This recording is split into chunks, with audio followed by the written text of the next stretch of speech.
Collegium system के अपने इस अध्याय में हम एक कदम और आगे बढ़ते हैं।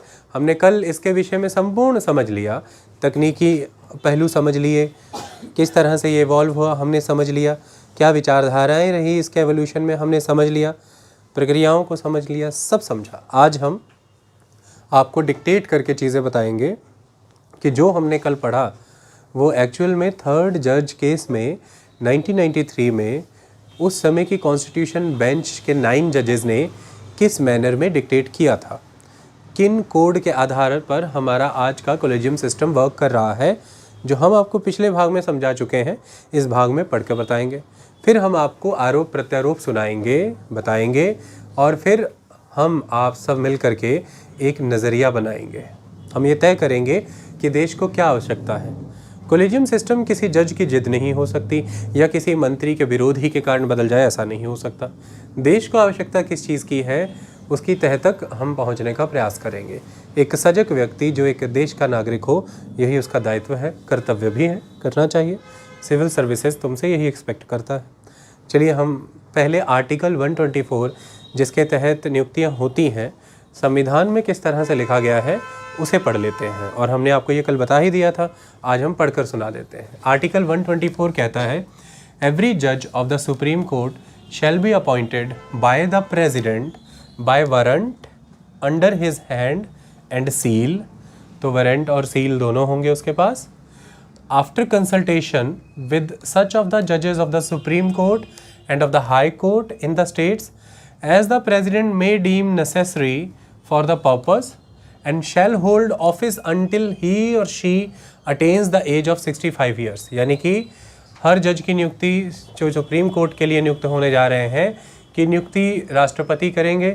उस वारंट और वो वारंट जो सील लगा हुआ आएगा आपके पास, उसमें लिखे हुए नाम के आधार पर, और ये अराइवल जो होगा, आप इस नाम तक जो अचीव पहुँचेंगे उसके लिए आप जो प्रक्रिया अपनाएंगे वो सुप्रीम कोर्ट और हाई कोर्ट के जजेस के साथ मशवरा करके, जिन जजेस को आप समझते हैं कि ज़रूरी है मशवरा करना, और इसके बाद फिर उस व्यक्ति की नियुक्ति 65 बरस तक की उम्र के लिए हो जाएगी। 65 बरस में वो रिटायर हो जाएगा। दोबारा पढ़ते हैं फ्लो में।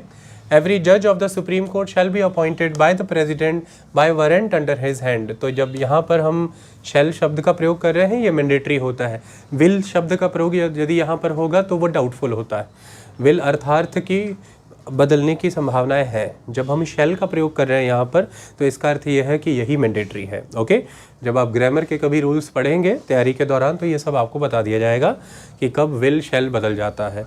आय के साथ शैल जब जा रहा है तो हो सकता है उसमें परिवर्तन आ जाए। ओके, तो एवरी जज of the supreme court shall be appointed by the president by warrant under his hand and seal after consultation with such of the जजेस of the supreme court and of the high court in the states as the president may deem necessary for the purpose and shall hold office until he or she attains the age of 65 years, provided that in the case of appointment of a judge other than the Chief Justice of India shall always be consulted। यही समझाया था आपको कि अगर आप chief justice के अलावा या इतर कोई और जज की नियुक्ति करने जा रहे हैं तो चीफ जस्टिस ऑफ इंडिया को आप ऑलवेज कंसल्ट करेंगे। इसी वर्ड पर फिर जिक्र हुआ कि कंसल्टेशन क्या कॉन्करेंस है। तो फर्स्ट जज केस में निकल करके आया कि कंसल्टेशन सिर्फ कंसल्टेशन है। अगर एग्जीक्यूटिव चाहे तो जुडिशरी के द्वारा दी गई कंसल्टेशन को नकार सकती है, रिफ्यूज़ कर सकती है, यानी कि चीफ जस्टिस के द्वारा दी गई कंसल्टेशन को रिफ्यूज़ कर सकती है। सेकंड जज केस 1993 में यह हुआ कि कंसल्टेशन का अर्थ कॉन्करेंस है, एक कॉलेजियम सिस्टम होगा जो नियुक्तियों के लिए काम करेगा। थर्ड जज केस 1998 में प्रेसिडेंट की रेफरेंस के ऊपर इसमें विस्तार पर सारा प्रोग्राम आया, कोड आया कि किस तरह से नियुक्तियां होंगी, क्या होगा। ओके, सबसे पहले इस चीज़ का जिक्र कहाँ पर हुआ, हमने कल आपको बताया था, आज हमने यहाँ पर लिखा है। So origin of the collegium system, the recommendations of the bar council of India. तो bar council of India Ahmedabad में national seminar of the lawyers, जो नेशनल सेमिनार होल्ड हुआ था लॉयर्स का अहमदाबाद में 17 अक्टूबर 1981 को, उसमें जो बार काउंसिल ऑफ इंडिया है उसने रिकमेंडेशन दी थी। क्या रिकमेंडेशन दी थी? उन्होंने कहा था कि जो जजेस हैं सुप्रीम कोर्ट के और हाई कोर्ट के, उनकी नियुक्ति एक कॉलेजियम सिस्टम के वाया होनी चाहिए।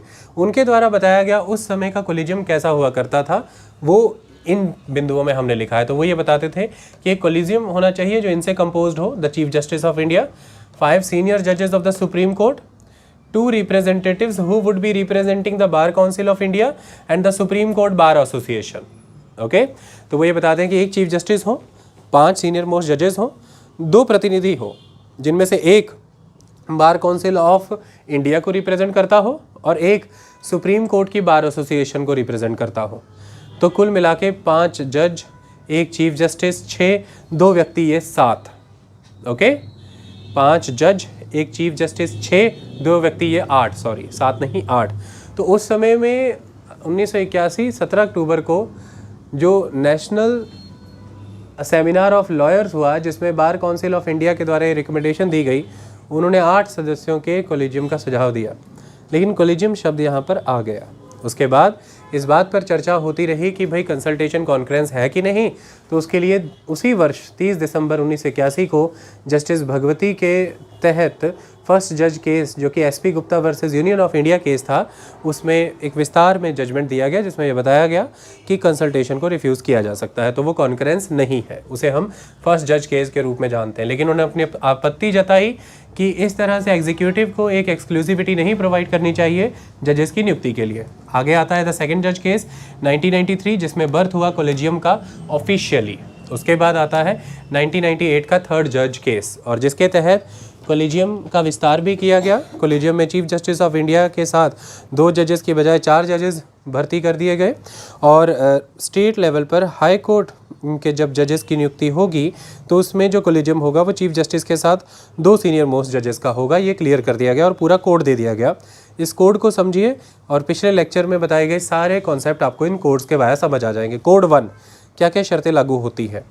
The opinion of the chief justice of India having primacy in the consultative process and reflecting the opinion of the judiciary has to be formed on the basis of consultation with the collegium, okay, comprising of the Chief Justice of India and the 4 senior most judges of the Supreme Court.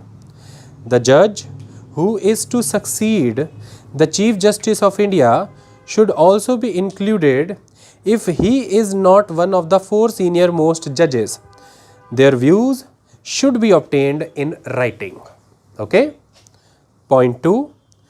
Views of the senior most judges of the Supreme Court who hail from the high courts where the persons to be recommended are functioning as judges, if not the part of the collegium, must be obtained in writing.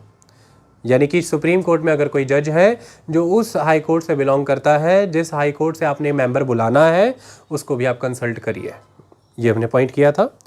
Third, the recommendation of the collegium along with the views of its members and that of the senior most जजेस of the supreme court who hail from high courts where the persons to be recommended are functioning as judges should be conveyed by the Chief Justice of India to the Government of India.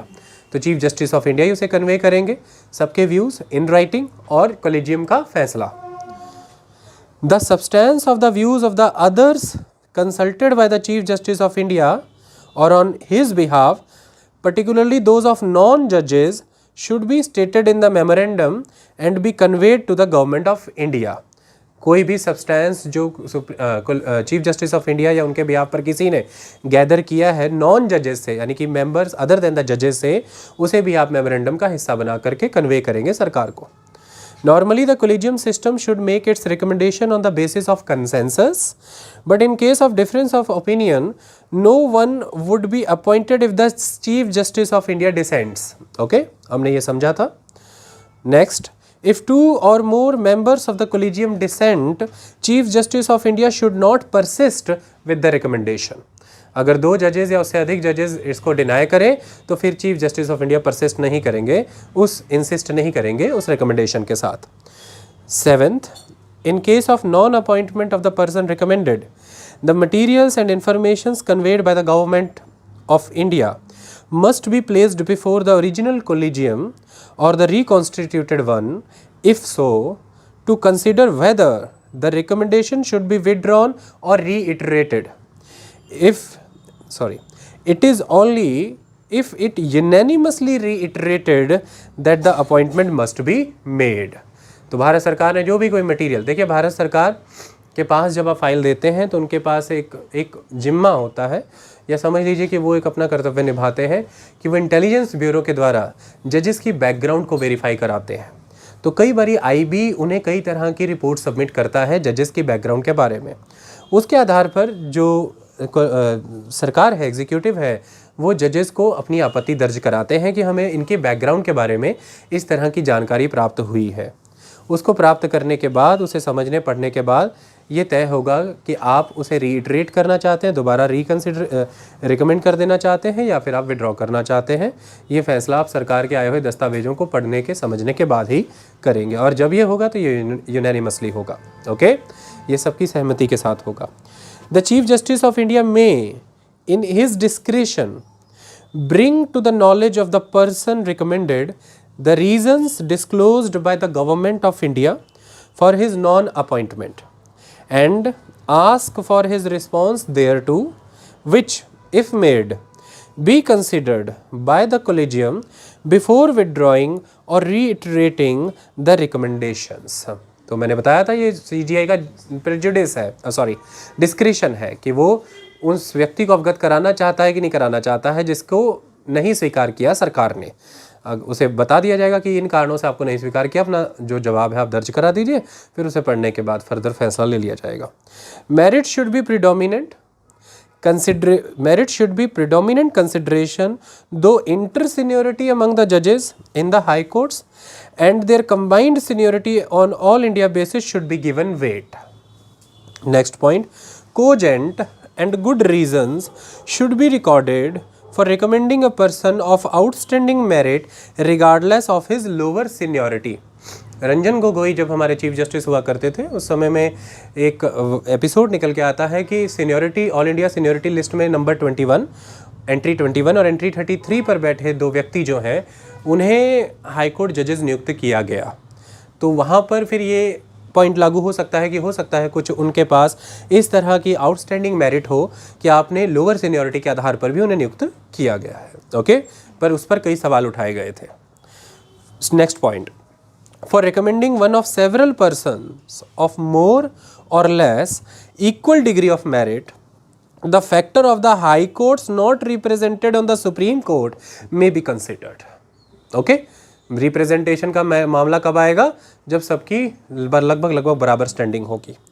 The judges passed over can be reconsidered unless for strong reasons it is recorded that he be never appointed। आगे की discussion में ये point समझ आएगा। Past over, जिन जजेस को हम पास कर जाते हैं, सीनियरिटी लेवल पर वो आगे है, सब कुछ ठीक है, लेकिन हमने किन्हीं और को चुना है तो हमने पास ओवर कर दिया ना, हम उसके आगे चले गए ना, चुनते चुनते 1 2 3 4, इसे पासिंग ओवर कहते हैं। Okay, we will understand this. Next, the recommendations made by the chief justice of India without complying with the norms and the requirements are not binding on the government of India. Okay, तो ये कुल 13 बिंदु हैं। It is a legal services of India document, जिसमें ये detail में बताए गए हैं। बुक्स में या कहीं और उतनी डिटेल में ये नहीं बताए जाते।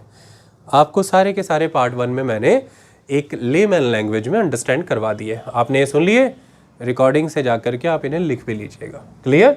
सो all the 13 points are there. इसमें किसी पॉइंट पर कोई doubt? Is there any problem? हमने कल शब्द ब शब्द पूरे के पूरे 13 पॉइंट लेक्चर में डिस्कस किए। बस अब आपको ये लिंक मिल जाएगा, आप इसे पढ़ लीजिएगा, समझ लीजिएगा। मौजूदा समय में यही हमारा कॉलेजियम सिस्टम है, ऐसे ही काम करता है। इसमें कुछ बिंदु नहीं बताए गए, जिसमें हाई कोर्ट के सीनियर मोस्ट जज को कंसल्ट करना है और बहुत सी चीज़ें, वो मैंने आपको बता दिया था लेक्चर के दौरान। वो आपके साथ जो और लिंक्स शेयर किए जाएंगे उनमें ऑलरेडी मेंशन होगा। क्लियर कहानी? चलिए, अब मेन एस्पेक्ट आता है कि अभी अभी जैसे आज आप सैटरडे को यहाँ पर बैठे हैं, तो थर्सडे को सुप्रीम कोर्ट के द्वारा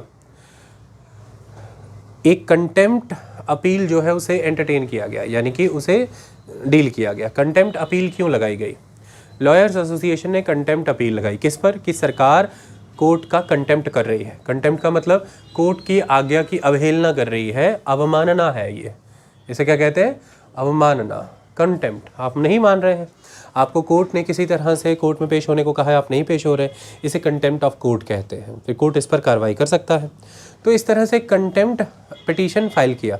क्या था ये कंटेम्प्ट पिटीशन? कंटेम्प्ट पिटीशन ये है कि कॉलेजियम के द्वारा जो भी एग्जीक्यूटिव को नेम्स रेकमेंड किए गए हैं, उन नेम्स में से कॉलेजियम का ये आरोप है कि लगभग 10 नाम वो हैं, 11 नाम वो हैं जो नाम पहली बार प्रपोज किए गए हैं, लेकिन अभी तक उन पर कोई रिस्पॉन्स नहीं आया है एग्जीक्यूटिव का। और जिसमें से वो एक नाम बताते हैं कि वो नाम वो है जो सितंबर 2021 में भेजा गया था। यानी कि सितंबर 2021 से लगभग जुलाई 2022 के बीच में ऐसे 11 नाम फर्स्ट टाइमर्स के हैं जिन पर ना तो अभी आपत्ति दर्ज कराई है सरकार ने और ना ही स्वीकृति दी है। आपने 11 नाम रोक रखे हैं इतने लंबे समय से।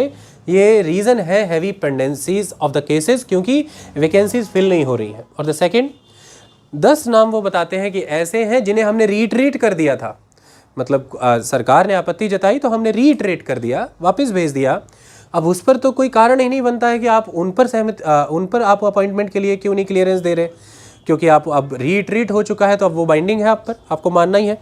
उन 10 नामों पर भी अभी तक सरकार के द्वारा कोई कदम नहीं उठाया गया। तो कुल 21 ऐसी नियुक्तियां हैं जो रुकी हुई हैं जिन पर सरकार के द्वारा कोई निर्णय नहीं लिया जा रहा।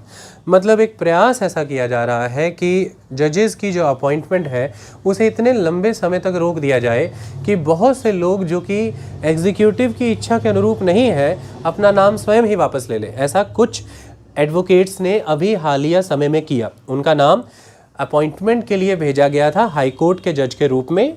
Advocates can apply, they are eligible, लेकिन सरकार के द्वारा उनके नाम पर आपत्ति जताई गई। कॉलेजियम ने रीइटरेट किया, सरकार ने फिर भी अभी तक उस चीज़ पर कोई कॉल नहीं लिया। एडवोकेट के लिए एक ह्यूमिलिएशन का सिचुएशन क्रिएट हुआ। उन्होंने इंतज़ार करने के बाद अपना नाम यानी कि अपना कॉन्सेंट वापस ले लिया कि मैं इस पद के लिए अब अपना कॉन्सेंट वापस लेता हूँ, मैं नहीं भर्ती होना चाहता। सो द थिंग इज़ कि ये आरोप है और इसमें ये कहा गया है कि जो भी रिकमेंडेशंस रीट्रीट कर दी गई हैं उनको वापस सरकार भेज रही है। मतलब जो नेम रीट्रीट कर दिए गए हैं उनको भी वापस भेजा गया है। तो इस पर कंटेम्प्ट लगा दिया गया है कि ये कैसे पॉसिबल है, जो नाम रीट्रीट कर दिए हैं आप वापस नहीं भेज सकते। दूसरा कि रीट्रीटेड नेम को आपने टाइम बाउंड मैनर में अब तक भर्ती क्यों नहीं कराया है, इसकी वजह से वैकेंसीज हैं और उसकी वजह से केसेस पेंडिंग है।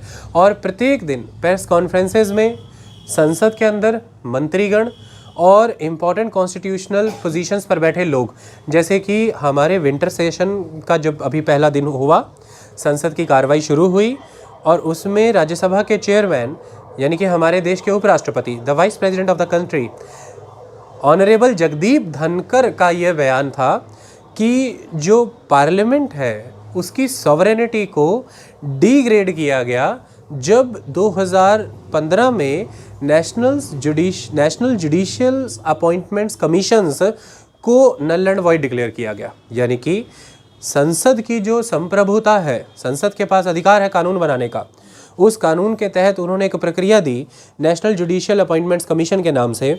जब जुडिशरी ने उसको अल्ट्रा वायरस डिक्लेयर कर दिया, ये पार्लियामेंट्री सॉवरेनिटी को डिसग्रेस करने जैसा था, डिसरिगार्ड करने जैसा था। और ये जब हम करते हैं तो हम साथ के साथ जो पीपल्स मैंडेट है उसको भी डिसग्रेस करते हैं। ऐसा बयान उनकी तरफ से आया, जुडिशरी ने इस पर आपत्ति जताई। हमारे देश के लॉ मिनिस्टर भी इस तरह के बयान दे रहे हैं। उनका कहना है कि जो केसेस पेंडिंग हैं उसका मुख्य कारण है जजेस की समय पर नियुक्ति ना होना और उसका मुख्य कारण है कोलिजियम सिस्टम का एग्जिस्टेंस में होना। जबकि जुडिशरी ये कह रही है, सुप्रीम कोर्ट ये कह रहा है कि कोलिजियम ही इस समय का लॉ ऑफ द लैंड है, वो मौजूदा व्यवस्था है, आप जब चाहें उसे बदल सकते हैं कानून ला करके। मेरी बात समझिए, कोर्ट ने अभी क्या कहा, उन्होंने कहा कि आप जब चाहें, why you are not changing the system by enacting the law? Why you are speaking every time in front of the people that the system is not working in a right manner and that's why there are huge pendencies in the law courts in India? You have all the authority, you are the government, you can endorse the bill in the parliament, you can enact the law if you want to scrap the collegium system. Why you are not doing that? Instead of doing that, you are resorting to the public statements criticizing the judiciary in an you can say unsubstantial manner. तो आप कोई substance नहीं present कर रहे हैं ज़मीनी स्तर पर, लेकिन एक माहौल बना रहे हैं जिससे जजेस पर दबाव बने। एक दबाव बने आम जनता के बीच में, और ये जुडिशरी की इंडिपेंडेंस को इनक्रोच करने जैसा होता है। ये नहीं हो सकता। तो आप कानून लेकर के आ जाइए। आप ये जानते हैं कि आपके पास कानून लाने का अधिकार है, because you have mandate of the people. तो उन्होंने नाम ना लेते हुए हमारे देश के उपराष्ट्रपति को यह रिस्पॉन्स दिया कि the mandate of the people is very very important, but the thing is being judiciary we have to maintain the mandate of the constitution also. If there is people's mandate तो there is mandate of constitution also, तो we are fulfilling the constitutional mandates, तो where is the problem? आप law लेकर के आइए, law को scrutinise होना पड़ेगा। हम लॉ की स्क्रूटिनी करेंगे, अगर वो कॉन्स्टिट्यूशन के साथ, फंडामेंटल राइट्स के साथ और बेसिक फीचर के सिद्धांतों के साथ अलाइन करता होगा तो हम उसे क्यों नल एंड वॉइड करेंगे? Go and change the system. पर जब तक सिस्टम चेंज नहीं होता, collegium system is the law of the land, नियुक्तियां उसी के द्वारा होंगी, और वो सिस्टम अभी एग्जिस्टिंग है, फिर नियुक्तियां क्यों नहीं की जा रही हैं? आप डिले क्यों कर रहे हैं और ऐसा माहौल क्यों बनने दे रहे हैं कि जुडिशरी ही केसेस की पेंडेंसी सॉल्व ना होने का मुख्य कारण है, कोलिजियम सिस्टम ही इसका मुख्य कारण है।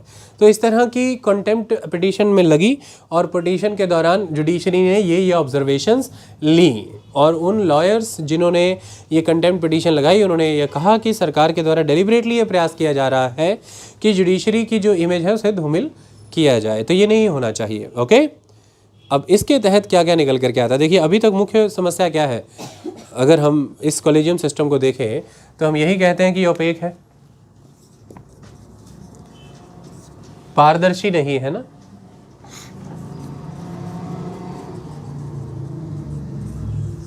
शीशा क्या होता है? पारदर्शी होता है। द ग्लास गाड़ी में लगे होते हैं ना। कोई ऐसा भी हो सकता है कोई गाड़ी में ना बैठा हो, इसमें कोई समस्या की बात नहीं है। तो ट्रांसपेरेंसी नहीं है, ये एक दीवार की तरह है जिसके दूसरे पार नहीं दिखता। It is opaque system. आप किन ग्राउंड्स पर, यानी कि यहाँ बात एलिजिबिलिटी की नहीं हो रही, ग्राउंड्स की हो रही है। आप किन ग्राउंड्स पर किसी को सेलेक्ट करते हैं और रिजेक्ट करते हैं, ये क्लियर ही नहीं है। ये इतना बड़ा टॉप सीक्रेट बना हुआ है कंट्री लेवल पर आज के ज़माने में कि ये सीक्रेट किसी तक पहुंचता ही नहीं है, क्योंकि जो भी आपकी ग्राउंड्स रहती हैं किसी के रिजेक्शन और सिलेक्शन में, वो स्पष्ट नहीं है और वो जनता के पास नहीं है, तो वो पब्लिक डोमेन में नहीं है और वो क्लियर नहीं है। अगर आप कीनिया और साउथ अफ्रीका जाएं तो वहाँ पर जो भी पैनल जजेस की रिक्रूटमेंट करते हैं, उनमें जजेस का इंटरव्यू होल्ड होता है और वो इंटरव्यू पब्लिक डोमेन में होता है। यानी कि आप इंटरव्यू होल्ड करते हैं और वो पब्लिक डोमेन में आता है। हमारी कंट्री में ऐसा नहीं। सबसे पहली चीज़, इंटरव्यू नहीं होता है, कोई इंटरव्यू नहीं होता। कोलिजियम जिस भी किस जज को अपॉइंट कर रहा हो किसी भी मैनर में, उसे बुलाता नहीं अपने पास। इतनी बात समझ में आ गई?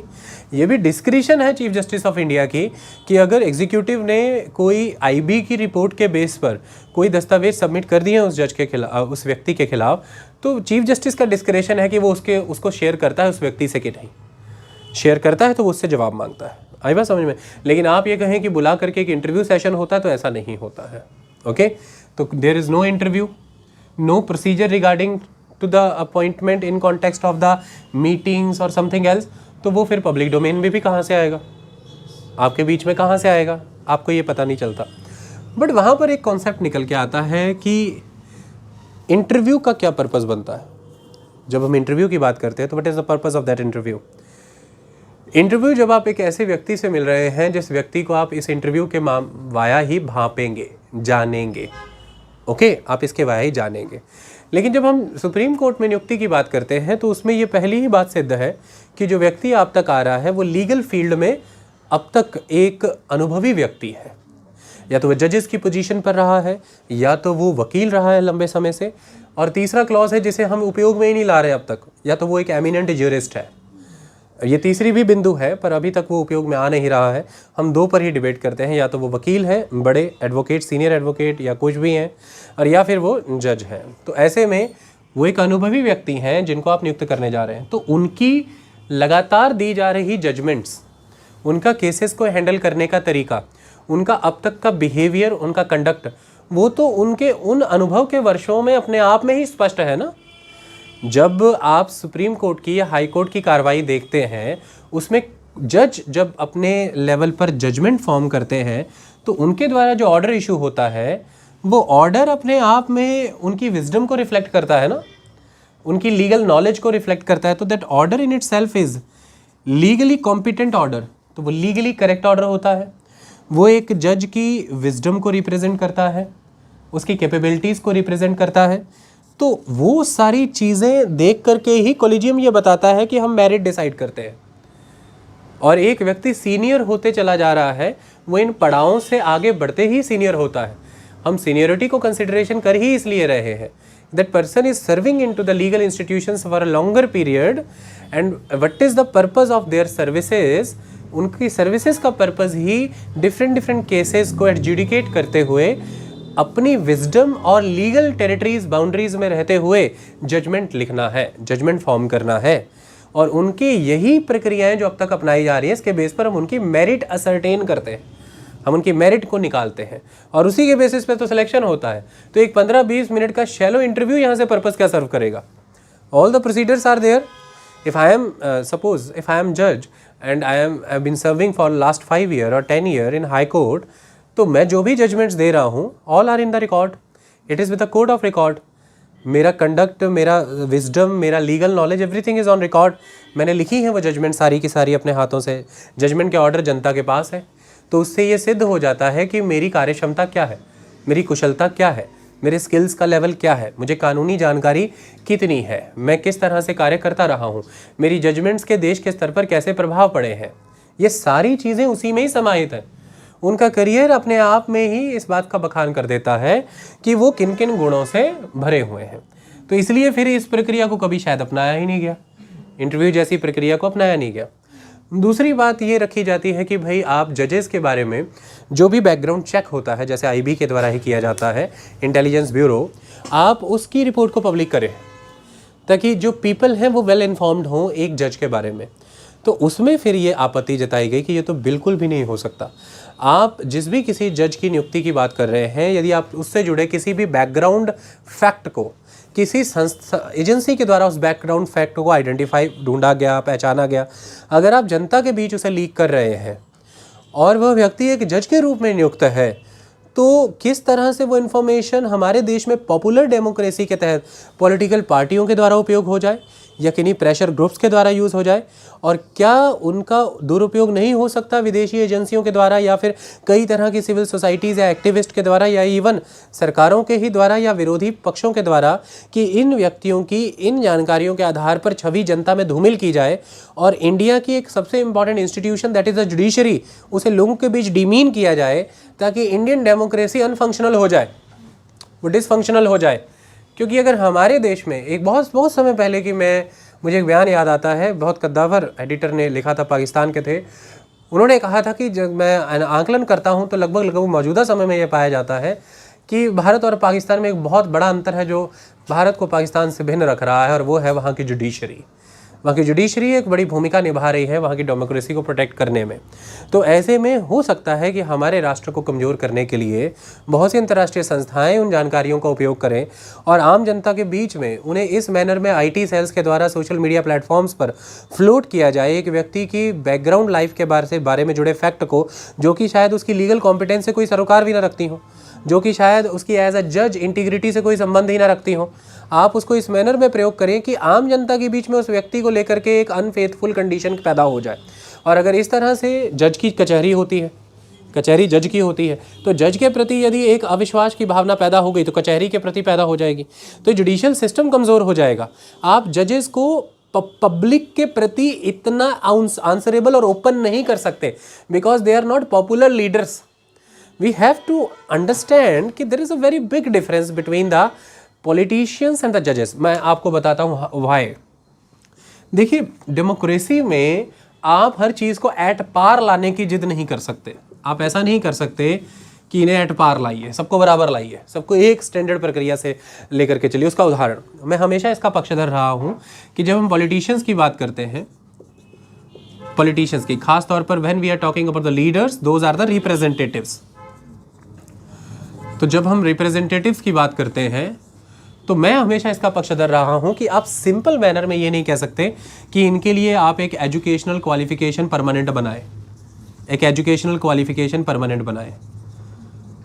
क्योंकि पर्पस रिप्रेजेंटेशन है। तो ऐसे में हमारे देश में अब तक ये नियम आया भी नहीं है। जैसे उदाहरण के तौर पर एनसीईआरटी बहुत अच्छे से इसके विषय में सिखाती है, अलग अलग किताबों से तो आपने क्या सीखना, आप उसे ही पढ़ लीजिए। सीधा सवाल ये है कि एक फुटबॉलर, एक क्रिकेट प्लेयर से आप जब ऑन ग्राउंड होते हैं तो आप कभी भी ये नहीं पूछते कि आप अच्छी बैटिंग करेंगे, आपकी एजुकेशनल क्वालिफिकेशन क्या है। वो पर्सन क्रिकेट में यानी कि स्पोर्ट्स में एक्सपर्ट है, वो अपनी फील्ड का एक्सपर्ट है। फिर मैटर नहीं कर रहा है यहाँ पर कि उसकी एजुकेशनल क्वालिफिकेशन क्या है। वो हो तो बहुत अच्छी बात है, वो अलग बात है। दूसरा, वो उसे कैसे लेता है ये भी डिफरेंट मैनर में, बट वो उस समय उस गेम के लिए रेलेवेंट है कि नहीं, ये मैटर करता है। ठीक इसी तरह से पॉलिटिशियंस हैं। अब हो सकता है कि हम बहुत सारी चीज़ें एजुकेशनल क्वालिफिकेशन के नाम पर ग्रांटेड ले लेते हैं कि जिसने ग्रेजुएशन की है बहुत ही गुणी व्यक्ति है, बहुत ही ज्ञानी व्यक्ति है, पर ऐसा कहाँ है। मैं आपको मार ग्रेजुएट निकाल दूंगा जिनको बहुत सारी बुनियादी चीज़ों का नहीं पता। वो आपको गणतंत्र दिवस, स्वतंत्रता दिवस का बुनियादी अंतर नहीं समझा पाएंगे, स्वतंत्र गणतंत्र के भीतर के शब्द को नहीं समझा पाएंगे, जनतंत्र गणतंत्र नहीं समझा पाएंगे। तो सवाल ये पैदा होता है कि जब हम पॉपुलर डेमोक्रेसी की बात करते हैं जिसमें जनता को अपने नेता चुनना है, तो उसमें ज़्यादा बड़ी बात तो ये है कि कौन कितना नॉलेजफुल और इंटेलिजेंट और कितना एजुकेटेड है, उसके कंपैरेटिवली कौन इस समुदाय की समस्याओं को बेहतर जानता है, इन्हें बेहतर जानता है, इनके नज़दीक है, इनसे जुड़ा हुआ है। प्रतिनिधि तो वही होगा ना। अब आप मेरे घर के आसपास जितने भी गांव हैं वहाँ पर जाइए, मैं बहुत बड़ा लिखा हूँ, ठीक है, लेकिन उन लोगों के साथ उनके सुख दुख में, उनकी रहन सहन में, उनकी खेती बाड़ी में, उनके पशुओं, उनकी बीमारियों में जो व्यक्ति दिन रात उनके साथ है, वो तो उन्हें अपना प्रतिनिधि चुनेंगे। वो प्रतिनिधि अपने कार्यों के लिए मेरी एज एन इंटेलेक्चुअल सजेशंस ले सकता है, पर वो लोगों के लिए तो मैं एलियन ही हूँ। उनकी ज़्यादा आस्था और ज़्यादा विश्वास तो उस व्यक्ति पर ही है, वो दबाव भी उसी पर ही बना सकते हैं काम निकलवाने के लिए। तो इस तरह से हमारा जो प्रतिनिधि होता है उसका ज़्यादा सरोकार इस बात से नहीं होता कि वो कितना एजुकेटेड उस मैनर में है जो एक एजुकेशन सिस्टम स्टैंडर्ड हमने देश में बनाया है। उसका ज़्यादा सरोकार होता है कि जिन लोगों का प्रतिनिधित्व वो करने जा रहा है, उनकी जलवायु, उनके जीवन, उनकी खेती, उनकी भूमि, उनकी शिक्षा, उनके मवेशी, उनके रहन सहन, जाति व्यवस्था, वर्ण, इनके विषय में वो कितना पारंगत है। शिक्षाएं कई प्रकार की होती हैं, आप उसे एक स्टैंडर्ड एजुकेशन सिस्टम में बांट रहे हैं और ये सही नहीं है। जैसे आप कितने भी एजुकेटेड हो जाए, भोजन बनाने की प्रक्रिया को लेकर के मैं दावा करता हूँ आपकी माताएं आपसे कई गुना ज़्यादा गुणी हैं और ज्ञानी है। आप वहाँ पर जाकर के अपनी नॉलेज नहीं झाड़ सकते हैं। दे नो वेरी वेल कि कब किस चीज़ को डालना है, कब पकाना है, कब नहीं करना है, और आप आजीवन उन पर आस्था रख करके भोजन खाते आए हैं। बताइए, आपने कभी जज किया इस चीज़ को? क्योंकि वो उस फील्ड में एजुकेटेड है, वो उस फील्ड में पारंगत है। ठीक इसी तरह से एक कुम्हार बहुत बेहतर तरीके से पारंगत है अपने बर्तन बनाने के लिए। उसे पता है कि मिट्टी को कितना मर्दन करना है, कब बनाना है, कब पकाना है, कब ठोकना है। आई बात समझ में? इसी तरह से एक तरखान है। तो जब बात स्किल्स की आती है, जब बात इस चीज़ की आती है कि आप जिस क्षेत्र में काम कर रहे हैं उसका ज्ञान आपको कितना, उसका अनुभव कितना है, तो वहाँ पर एक स्टैंडर्ड सेट ऑफ एजुकेशन, आप ये नहीं कह सकते कि bachelor in food science and technology BFST वाला कैंडिडेट ज़्यादा सूटेबल है एज़ कम्पेयर टू ये व्यक्ति जिसने पिछले 20 साल इन लोगों में बिता दिए। वो व्यक्ति जो उनके बीच बिता रहा है 20 साल, वो उनका बेहतर प्रतिनिधि है। इस बात को समझिए। तो अब पॉलिटिशियंस के लिए तो ये रूल है डेमोक्रेसी को बेटर मैनर में फंक्शनल बनाए रखने के लिए, लेकिन दूसरी ही तरफ क्या जजेस के लिए ऐसा कोई रूल है? क्या आप इस मैनर में जज हो सकते हैं? मतलब बिना एजुकेशनल क्वालिफिकेशन के कैन यू बिकम जज? नो, कभी भी नहीं। उसमें अगर मिनिमम एलिजिबिलिटी भी है तो आपको इतने वर्षों तक एडवोकेट होना पड़ेगा। एडवोकेट होने के लिए आपको बार क्रॉस करना पड़ेगा, उसके लिए आपको पहले तो लॉ ग्रेजुएट होना पड़ेगा। ये तो बात तय है। हाँ, कोई मिनिमम एज नहीं है बनने की, तो आप बन जाइए 4 साल की उम्र में ही, जन्म लेते ही बन जाइए बार के मेंबर, तो बन जाइए जाके जज। वो मिनिमम एज इसलिए नहीं क्योंकि ज़रूरत ही नहीं है, क्योंकि पहले आप ग्रेजुएट होंगे, फिर सदस्य बनेंगे, फिर उतने वर्ष तक एडवोकेसी करेंगे, फिर उसके बाद जाकर के। और अगर एमिनेंट जूरिस्ट है तो दिखना चाहिए कि आप कहीं लंबे समय से एकेडमिशियन हैं, आप पढ़ा रहे हैं, आपको लॉ की बहुत जानकारी है, तो वो भी तभी एंट्री मिलेगी। यहाँ पर सरकारी टीचर की नौकरी लग रही प्राइमरी लेवल पे, ETT वालों की आधी जिंदगी खा गए, तो इतनी आसानी से तो नहीं लगेंगे। सो द थिंग इज कि वहाँ पर अब जजेस यहाँ पर तन जाएं कि पॉलिटिशियंस भी फिर इतने एजुकेटेड होने चाहिए, और हम सब खड़े हो जाए, हाँ हाँ सही बात है, मारो मारो मारो। ये जो एक आवाज़ें हैं ना कि एक व्यक्ति ने कुछ भी बोल दिया, सब उसके पीछे हर प्लेटफॉर्म लेके खड़ा हो जाते हैं, सोशल मीडिया फलाना ढमकाना। इसका मतलब आप अपने मुल्क से प्रेम नहीं करते, आप उससे मोहब्बत नहीं करते, क्योंकि आप स्वयं का मस्तिष्क तो प्रयोग में ला ही नहीं रहे हैं कि देश बनता कैसे है, लोकतंत्र कार्य कैसे करता है। जहां वहां डेमोक्रेसी को फंक्शनल बनाने के लिए ये नरमी रखी गई है, लेकिन हाँ कोर्ट की ही जजमेंट के वाया ये तय हुआ कि जनता तो वेल इन्फॉर्म्ड हो, इसलिए एजुकेशनल क्वालिफिकेशन कोई एलिजिबिलिटी तो नहीं है चुनाव लड़ने के लिए, लेकिन उसे डिस्क्लोज करना मैंडेटरी है।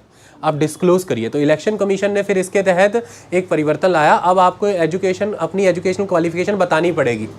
मतलब 2 कैंडिडेट अगर खड़े हैं एक इलाके से, जनता को पूरा पता हो कि भाई ये 10th पास है, ये ग्रेजुएट है, उसके बाद जनता वेल इन्फॉर्म्ड है, फिर जनता 10th को चुने जनता जनार्दन, उसे वो अपना बेहतर रिप्रेजेंटेटिव लगता है तो अच्छी बात है।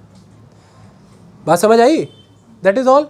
तो इस तरह से जुडिशरी के लेवल पर जब हम बात करते हैं कि ओपन हो जाना चाहिए, आपको पब्लिक के प्रति रिस्पॉन्सिबल हो जाना चाहिए, वहाँ ये समझना जरूरी है कि वो पॉपुलरली इलेक्टेड लीडर नहीं है, वो जनता के द्वारा इलेक्टेड लोग नहीं हैं, वो जनता के द्वारा सेलेक्टेड लोग नहीं हैं।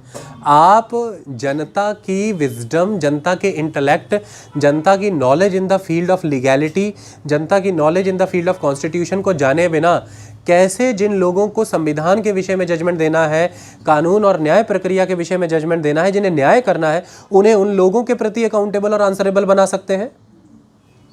ये बड़ी चीज़ है ना। आप ही हैं, आप जनता हैं, मैं जनता हूँ, मतलब एक जज को सीधा हमारे प्रति अकाउंटेबल बना दिया। पहले हम उस स्तर तक पहुंचे हैं क्या? तो यू कैन नॉट, मेरा कहने का मतलब यह है कि मैं यहां जनता को डिसरिगार्ड नहीं कर रहा। सवाल यह है कि जनता ही के रक्षण के लिए, जनता ही के अधिकारों की रक्षा के लिए हम जनता ही को यह समझा रहे हैं कि जुडिशरी एक इतनी एस्टीम्ड इंस्टीट्यूशन और इतनी इंटेलेक्चुअल इंस्टीट्यूशन और इतने सुप्रीम लेवल पर स्थापित है कि जो महीन चीज़ें, जो प्रक्रियाएं आपको मिले अधिकारों को और संविधान को डिरेल कर सकती हैं, उनको परखना, जांचने की क्षमता जिनमें है, उन्हें हमें प्रोटेक्ट करके रखना पड़ेगा, उन्हें हमें बचा के रखना पड़ेगा। हम एक हद से ज़्यादा उन्हें एक्सपोज नहीं करा सकते खुली जनता को, हम एक हद से ज़्यादा उनसे जुड़ी जानकारियाँ खुली जनता में नहीं डाल सकते, हम एक हद से ज़्यादा उन्हें रोज़ सुबह ये टेंशन नहीं दे सकते कि अखबार पढ़े और दोपहर तक प्रेस कॉन्फ्रेंसेस करते करते ही थक जाए। हम उन पर ऐसा दबाव नहीं बना सकते कि वो रैलियां निकालें, वो अलग अलग धार्मिक स्थानों पर जाएं और जनता को साथ जोड़े कि देखिए मैंने जो पिछला जजमेंट दिया था, कितने लोग हैं जो मेरे साथ हैं, तो इतने लोगों ने हाथ किया, भाइयों बहनों तो वो साथ हैं। कितने लोग हैं जो साथ नहीं हैं, इतने लोगों ने हम साथ नहीं कहा, ज़्यादा लोग साथ हैं, जजमेंट सही। ये कंगारू कोर्ट्स होंगी।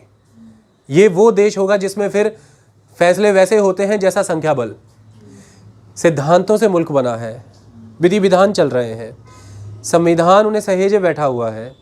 यहाँ पर आपको कुछ संस्थाओं को बचा के ही रखना पड़ेगा। तो हर चीज़ को पब्लिक डोमेन में ले आना is not the route to strengthen the democracy.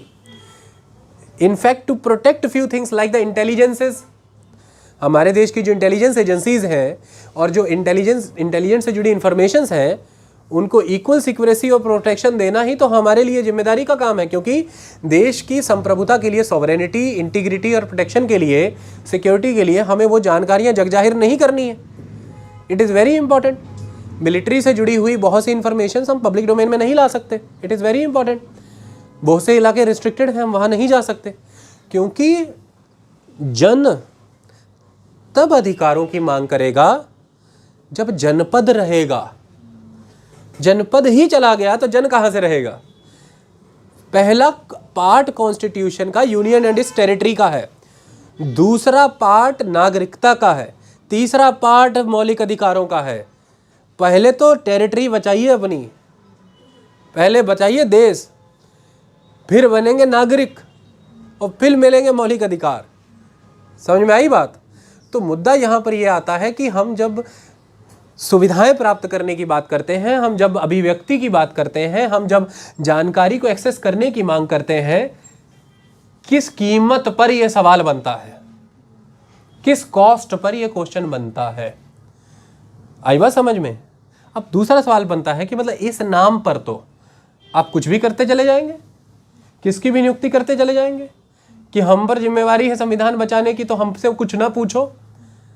जिन पर जिम्मेदारी है संविधान बचाने की, फिर उन्हीं पर यह जिम्मेदारी भी है ना कि लोगों की आस्था बनी रहे, लोगों का फेथ जुडिशरी पर बना रहे, लोग उनके निर्णयों को हमेशा अटल निर्णय लेकर के मानते रहे, उन पर किसी तरह के कोई आरोप प्रत्यारोप या आक्षेप ना लगे, उनके निर्णयों पर किसी तरह की कोई शंका या संवाद ना रहे, कोई विवाद ना रहे। ये दायित्व भी किनका है? ये दायित्व भी फिर जुडिशरी का है। तो अब यहाँ पर एक सवाल आता है कि 2014 में हमारे देश के मिनिस्टर, लॉ मिनिस्टर अभी 2-4 दिन पहले ये बोल करके हटे कि भाई देखिए 2014 का हमारा नेशनल जुडिशियल अपॉइंटमेंट कमीशन का जो अमेंडमेंट था 99th, वो आपने नल एंड वॉइड कर दिया। ठीक है, हमने उस समय में कुछ, हमने स्वीकारा आपकी बात को, हमने कुछ नहीं किया। हमने कोशिश की कि इसके अलग जा कर के अब धीरे धीरे कुछ परिवर्तन लाएंगे, लेकिन हम हमेशा इस तरह से नहीं रह पाएंगे, हमें फिर कुछ लाना ही पड़ेगा। तो मैं पहले देश की जनता को इसके बारे में सजग कर दूं कि सबसे पहली चीज़ तो देश की सरकार ने सुप्रीम कोर्ट के उस फैसले को मान करके किसी तरह का कोई एहसान नहीं किया था, क्योंकि देश की सरकार के पास कोई चारा ही नहीं था। मतलब सुप्रीम कोर्ट ने उसे अनकॉन्स्टिट्यूशनल डिक्लेयर कर दिया। मैं एक प्रश्न करना चाहता हूँ एक छात्र होने के नाते, आप कर क्या सकते थे फिर? आप कर सकते थे कि आप इमीडिएटली एक और लॉ ले आइए और सुप्रीम कोर्ट के फैसले को पलट दीजिए। You can overturn the decision given by the supreme court by enacting another amendment. आप वो रूट अपना लेते, बट जब तक आपने वो रूट नहीं अपनाया, ज़मीनी सत्य और ज़मीन का कानून, लॉ ऑफ द लैंड तो यही है कि कोलिजियम एग्जिस्टेंस में है और वो आपको मानना पड़ेगा। मतलब इसमें ऐसी कौन सा बड़प्पन है कि हमने स्वीकारा? मेरा क्वेश्चन है कि और क्या ऑप्शन था? मैं भी ये जानना चाहता हूँ। मैं ये स्टेटमेंट पढ़ करके थोड़ा सा डाउटफुल हो गया और आप ये कहेंगे कि ये कहाँ से अपनी बातें मार रहे हैं। द इंडियन एक्सप्रेस में रेखा शर्मा का आया हुआ आर्टिकल है, मैं आपको पढ़ करके सुना देना चाहता हूँ। जितनी भी बातें हैं, जो भी व्यक्ति चाहता है ऑन रिकॉर्ड डाटा मांगना चाहता है, उसको रिकॉर्ड दे दिया जाएगा, नो प्रॉब्लम एट ऑल। हर चीज़ का डाटा प्रोवाइड किया जाएगा। हम कोई भी चीज़ विदाउट डाटा और बेसलेस क्लास में नहीं बोलते, क्योंकि कई घंटों के विश्लेषण और अध्ययन के बाद हम लेक्चर लेकर के आते हैं। तो it is the article of the Rekha Sharma rights, Kiran Rijiju must remember in opaque court appointments government too is guilty. तो वो यहाँ पर बताती हैं, क्या कहती हैं वो? तो वो ये कहती हैं कि हमारे जो लॉ मिनिस्टर हैं वो कहते हैं, he is reported to have said that the collegium system is opaque and not accountable and that across the globe जजेस डू नॉट अपॉइंट जजेस but in India they do so. He further said that after the supreme court struck down the national judicial appointment commission act 2014 the government could have taken other steps. हम ले सकते थे कुछ other steps. Instead, it respected the top court's decision and did not act immediately to find alternate ways. But that does not mean the government will be silent forever. At a time when many independent institutions are under pressure, such a statement comes as no surprise. तो उनका कहना था कि भाई हमने तब कोई action नहीं लिया, हम शांत रहे, हमने सम्मान दिया। मतलब और हो क्या सकता था? मैं तो अब तक जो छुटपुट किताबें भारत सरकार ने छापी उन्हें पढ़ता आया हूँ, NCERT यही लोग छापते हैं। उसमें तो यह बताया है कि जब एक बार किसी चीज़ को सुप्रीम कोर्ट नल वॉइड डिक्लेयर कर दे तो वो तो हो गया ख़त्म। अब दूसरा तरीका है कि आप अमेंडमेंट ले आइए, फिर से बदल दीजिए। अब जब तक आप नहीं लेकर के आए तो ये तो लॉ ऑफ द लैंड है, आप इस देश के नागरिक, आपको तो वही मानना पड़ेगा। इसमें कोई बढ़प्पन जैसी तो कोई चीज़ है नहीं। मतलब ऐसा है कि सुप्रीम कोर्ट ने मुझे गुनहगार पाया, और मैं सुप्रीम कोर्ट को कह रहा हूँ कि मैं कई कदम उठा सकता था पर मैं उठा नहीं रहा हूँ आपके सम्मान हेतु, आप स्वयं ही जल्दी जल्दी बदल जाइए। मतलब सुप्रीम कोर्ट कहेगा भाई तू रिव्यू पिटीशन लगा सकता, लगा ले, क्यूरेटिव पिटीशन भी लगा ले। जितनी लगाते जाएगा, जब तक गलती के साथ आएगा तेरा हर बार हम रिजेक्शन करते जाएंगे। इसमें ये क्या फिल्मी डायलॉग बाजी कि मैं ये कर सकता था, मैं कर नहीं रहा। ये वही वाले बच्चे, मैं IAS बन सकता था पर मैं बना नहीं है, मैं बहुत कुछ बन सकता था, कर सकता था। भाई क्यों? भाई हमने कभी कहा है ऐसा? बताइए। जब तुम बन सकते थे और तुम नहीं बने तो तुम तो सबसे बड़ा धिक्कार हो यार। तुमसे बड़ा तो इस पृथ्वी पर कोई धिक्कार नहीं है। जो बन सकता है उसे बन करके एक अपॉइंटमेंट लेटर ले करके बोर्ड पर चिपका करके फिर पूरी दुनिया को कहना चाहिए कि देखो सुभाष चंद्र बोस की तरह कि भाई अंग्रेजों ने उम्र घटाई, मैंने पेपर निकाला, ये सर्टिफिकेट है और ये लो और मुझे करनी नहीं नौकरी, क्योंकि मेरा चुना हुआ मार्ग कोई और है। जो कर्मठता से चलते हैं वो कर देते हैं और जो नहीं बस बातें। तो इसी पर सुप्रीम कोर्ट ये कह रहा है कि भाई विंटर सेशन चल रहा है, पार्लियामेंट में जाओ और कानून ले आओ। ये पब्लिक में क्या हो रहा है? तो उन्होंने Venkataramani, honourable attorney general of India को कोर्ट ने बुला करके ये कहा है कि गवर्नमेंट को डायरेक्ट करिए कि मिनिस्टर्स अपनी बातों पर जरा कंट्रोल रखें। This is the recent order given by the observation given by the supreme court to the attorney general of the India कि go to the ministers government and ask them that please control their wording in the public. इस चीज से एक negativity पैदा हो रही है। आई बात समझ में। और संसद के पटल पर, अब ये भी ऑन रिकॉर्ड है, संसद के पटल पर हमारे लॉ मिनिस्टर का बयान यह है कि अभी नियर टाइम में सरकार एनजेएससी जैसा कुछ नहीं लाने वाली संसद के अंदर, हम ऐसा कुछ नहीं लाने जा रहे। तो ये फिर विरोधाभास है कि नहीं? तो यहां पर अब ये बात आती है कि भाई ठीक है, ओपेक है, मैं इस पर अभी आने वाला हूं, कमियां क्या है मैं आने वाला हूं, ये सारी बातें। लेकिन आप सब जब किसी की लपेटे में ना आ जाए इस बात पर कि जब सब कुछ ट्रांसपेरेंट है, आरटीआई के अंदर आ रहा है, सब कुछ खुला हुआ है, सारे इंस्टीट्यूशन, इसे भी खोल देना चाहिए। भाई ऐसे देश नहीं चलता। बात समझने वाली है। थोड़ी देर के लिए खोल भी दिया जाए, 1993 से अब तक कॉलेजियम सिस्टम खुला ही था और 6वीं से 10वीं तक हम सब ने एनसीईआरटी पढ़ी ही है, मजबूरी वशी सही, लेकिन हमने पढ़ी है। कितने देश की जनता को कॉलेजियम सिस्टम पता है बताइए? तो किनके सामने खोल दें फिर? मतलब खोल दे, क्या खोलना है? कोई पिग्गी बैंक खोलना है कि खोल दिया ले लो? खोलने का मतलब किसे खोलने जा रहे हो, किसके विषय में बात रखने जा रहे हो? उस संस्था की अब तक के देश निर्माण में भूमिका क्या है? वह संस्था नागरिकों के अधिकारों के लिए कार्य किस पट्टी पर करती है? उसको क्या दायित्व संविधान निर्माताओं ने दिए हैं? ये सब समझे बिना हम ऐसे ही किसी को कुछ भी नहीं खोल सकते। आई बात समझ में? ये मेन कहानी है। अब आती है दूसरी चीज। हमारे देश के माननीय उपराष्ट्रपति जगदीप धनखड़ जी को इस बात की समस्या है कि कोर्ट ने नल एंड वाइड डिक्लेयर कर दिया, स्ट्राइक डाउन कर दिया एनजेएससी को, और इसके तहत उन्होंने डिसग्रेस कर दिया पीपल के मैंडेट को, डिसरिगार्ड कर दिया सॉवरेनिटी ऑफ द पार्लियामेंट को। तो वहां पर सुप्रीम कोर्ट ने जवाब दिया, नाम लिए बिना। सुप्रीम कोर्ट कहता है कि पार्लियामेंट एंटाइटल्ड है लॉज इनेक्ट करने के लिए, और सुप्रीम कोर्ट एंटाइटल्ड है लॉज को स्क्रूटिनाइज करने के लिए। जब हमने आपकी कभी लॉ इनेक्टमेंट की पावर को गलत नहीं ठहराया कि आप डिसग्रेस कर रहे हैं, डिसरिगार्ड कर रहे हैं, हमारी लॉ को स्क्रूटिनाइज करने की मैंडेट जो कॉन्स्टिट्यूशन मेकर्स ने हमें दी है, उस पर समस्या किसी को क्यों हो रही है भाई? आपकी लॉ इनेक्टमेंट की पावर कभी भी एब्सोल्यूट नहीं थी, वो ऑलवेज अंडर स्क्रूटिनी रखी गई है। आपको कॉन्स्टिट्यूशनैलिटी और basic feature of the constitution के साथ अलाइन होकर चलना है, और ये मैंडेट संविधान ने हम पर दी है। We are the protector of the constitution, we are the guardian of the constitution, we are the guarantor of the fundamental right, we are everything in this sense. So अगर हमें जो संविधान ने ऑब्लिगेशन दी है हम उसे ही फुलफिल ना कर पाए, तो फिर ये तो हमारी वेरी एग्जिस्टेंस पर ही क्वेश्चन रेज हो जाएगा कि हम किस आधार पर एग्जिस्ट कर रहे हैं। फिर हमारे देश के जो कानून मंत्री हैं, उन्होंने एक सुझाव जुडिशरी को ये भी दिया, सुझाव ये दिया कि आपको इस तरह से बेल पिटीशंस एंटरटेन नहीं करनी चाहिए। जो बेल पिटीशंस आप एंटरटेन कर रहे हैं ये नहीं होना चाहिए। दूसरा कि जुडिशियल एक्टिविज्म इतना नहीं होना चाहिए। लेजिस्लेचर जो काम करती है या एग्जीक्यूटिव सरकार जो काम करती है, आप अनड्यू इंटरफेरेंसेस कर रहे हैं उनमें जाकर के, आप इंटरवीन कर रहे हैं उसमें। जब हमने आपको ये कह दिया था कि हम सिडिशन से जुड़े हुए कानून पर, राज विरोधी कानून जो है, हम सिडिशन से जुड़े हुए कानून पर विचार कर रहे हैं, आपने हेल्ड इन अबेयंस वाला काम क्यों कर दिया? आपने उसको उस एक समय तक के लिए आपने स्थगित क्यों कर दिया कि अभी इस पे काम नहीं चलेगा, रोके रखो? तो उनकी समस्याएं ये है कि भाई पहले तो आप एक्टिविस्ट होकर के घुस जाते हैं एग्जीक्यूटिव डोमेन में, लेजिस्लेटिव डोमेन में, और दूसरी तरफ हम जब कुछ कह रहे हैं कि हम करने ही वाले हैं, हम विचार कर रहे हैं, आपने उसके पहले ही उसे अबेयंस में डाल दिया और फिर उसके ऊपर कोई कार्रवाई नहीं हो पाई। जितनी कार्रवाई हुई थी उनको भी आपने मुक्त कर दिया। और तीसरा आपकी ये भर्ती की प्रक्रिया, ये तो सब ठीक नहीं। तो कोर्ट वहाँ पर जवाब देता है कि अपने हृदय से पूछिए कि हमें जुडिशियल एक्टिविज्म करना क्यों पड़ता है, हमें क्यों चीज़ें खुद से, जो काम लेजिस्लेचर का है हमें वो चीज़ें खुद से इनेक्ट करनी पड़ती है, जो काम एग्जीक्यूटिव का है हमें वो क्यों करना पड़ता है।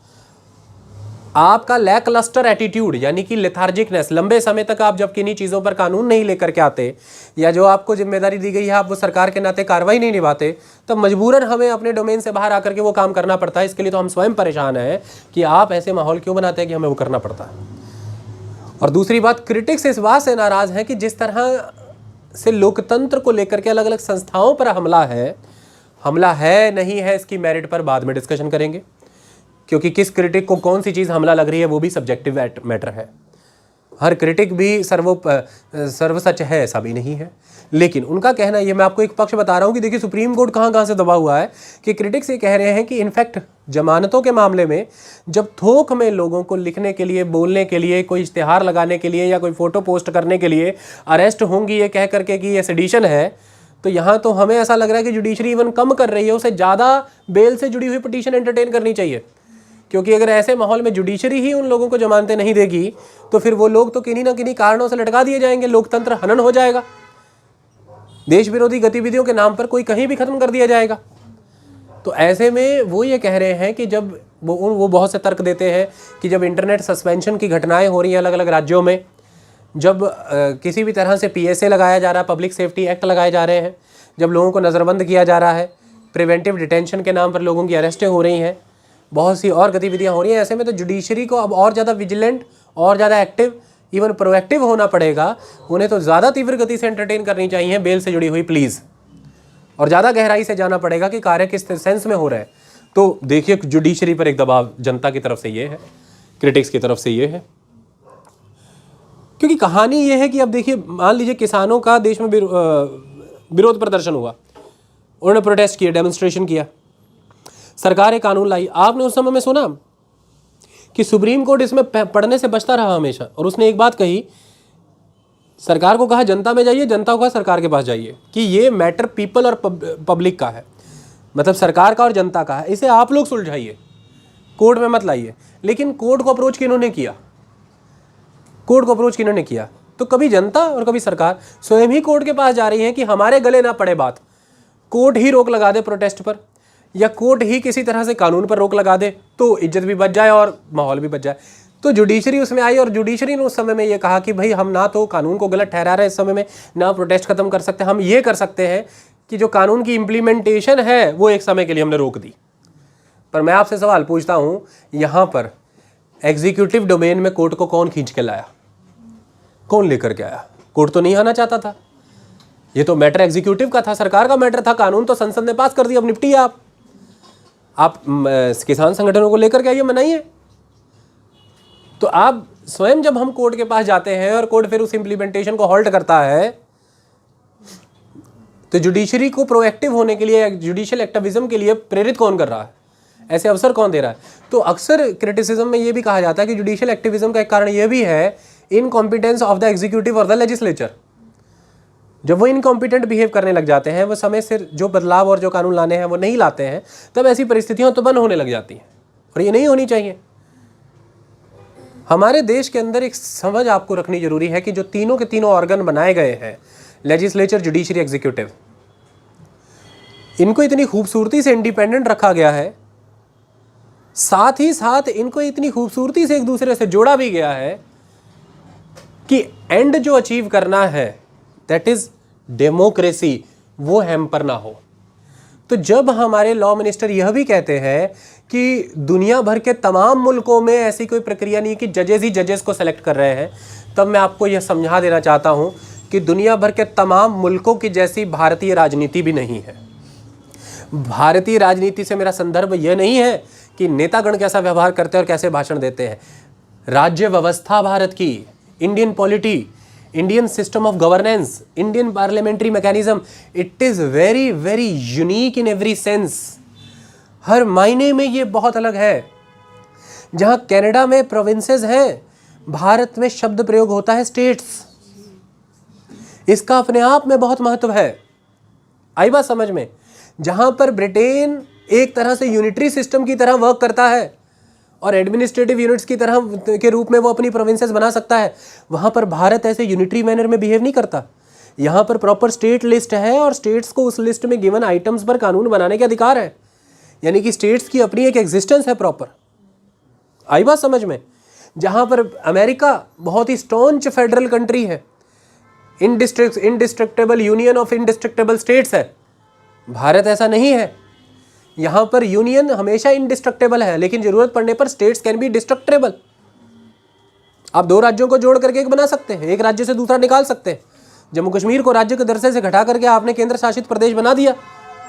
सो द रियलिटी इज कि आप हर मायने में यदि भारत को देखेंगे तो भारत ने अपनी इतिहास, अपनी social, economic, political, cultural grounds को देखते हुए हर प्रक्रिया को भारत के मुताबिक फाइन ट्यून किया है, चाहे वो concurrent list, state list, union list बनाने जैसी चीजें हो।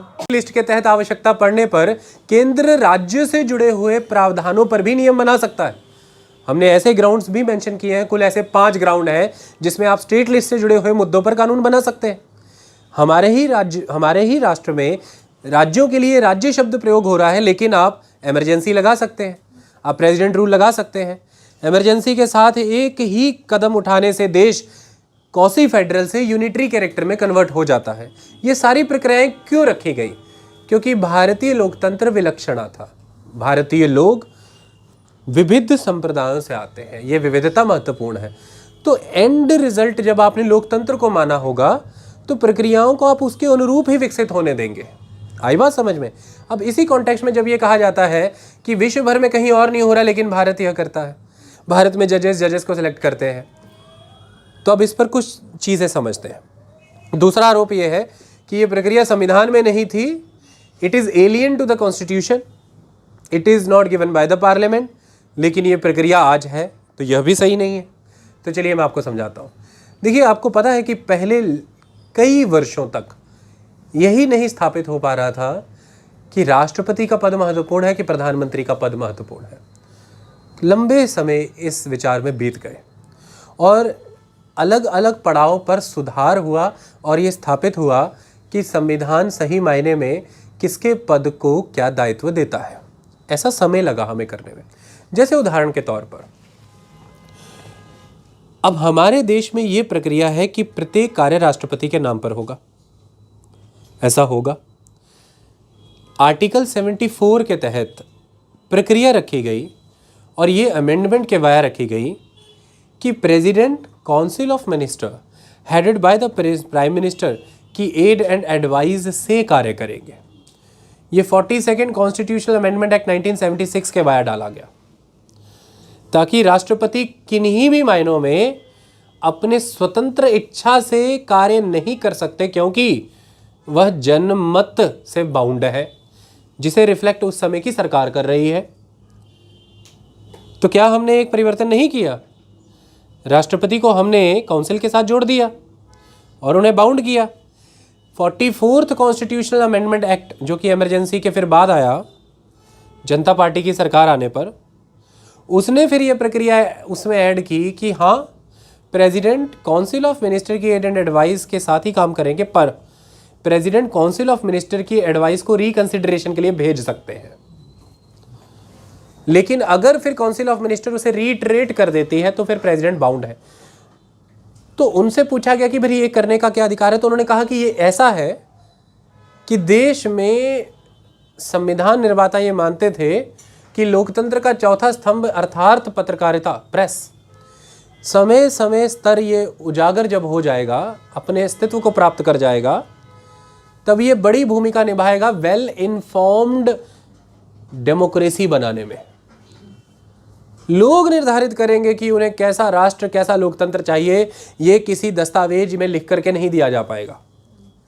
तो ऐसे में यदि राष्ट्रपति को कुछ आपत्तिजनक लगता है और वो उसे काउंसिल ऑफ मिनिस्टर को रिकंसिडरेशन के लिए भेजते हैं, ये स्वतः ही मीडिया की चर्चा का विषय होगा। और वह सरकार जो जनता के मैंडेट से बनी है, जो जनता के प्रति उत्तरदायी है, जवाबदेह है, अगर वो वाकई में ऐसा कुछ कर रही है जो जनता के हित में नहीं, राष्ट्र के हित में नहीं, तो पब्लिक डिस्कशन के वाया, डिबेट के वाया, रिकंसिडरेशन के लिए वो भेजा गया है। ये स्वयं जिम्मेवारी सरकार की जनता के प्रति बन जाएगी कि अगर वो उसे रीइटरेट करेगी तो कोई लॉजिक्स देकर करेगी, और अगर वो उसे ब्लंट मैनर में फिर से रीइटरेट कर रही है तो उसे चुनाव में जनता को फेस करना पड़ेगा। तो इस तरह से ये प्रावधान रखा गया। ऐसे प्रावधान बहुत से रखे गए हैं संविधान में, जादुई तरीके से बनाया गया है। जैसे राष्ट्रपति के पास यदि संसद से पारित होकर के कोई कानून जा रहा है, राष्ट्रपति उसे पुनर्विचार के लिए संसद को भेज सकते हैं। राष्ट्रपति उसे पुनर्विचार के लिए संसद को भेज सकते हैं, लेकिन संसद ने यदि उस कानून को एज इट इज ही राष्ट्रपति को भेजा है, अब राष्ट्रपति बाउंड है उसे मानने के लिए। लेकिन राष्ट्रपति के द्वारा पुनर्वापस भेज देना ही पर्याप्त है एक वेल इन्फॉर्म्ड पब्लिक क्रिएट करने के लिए।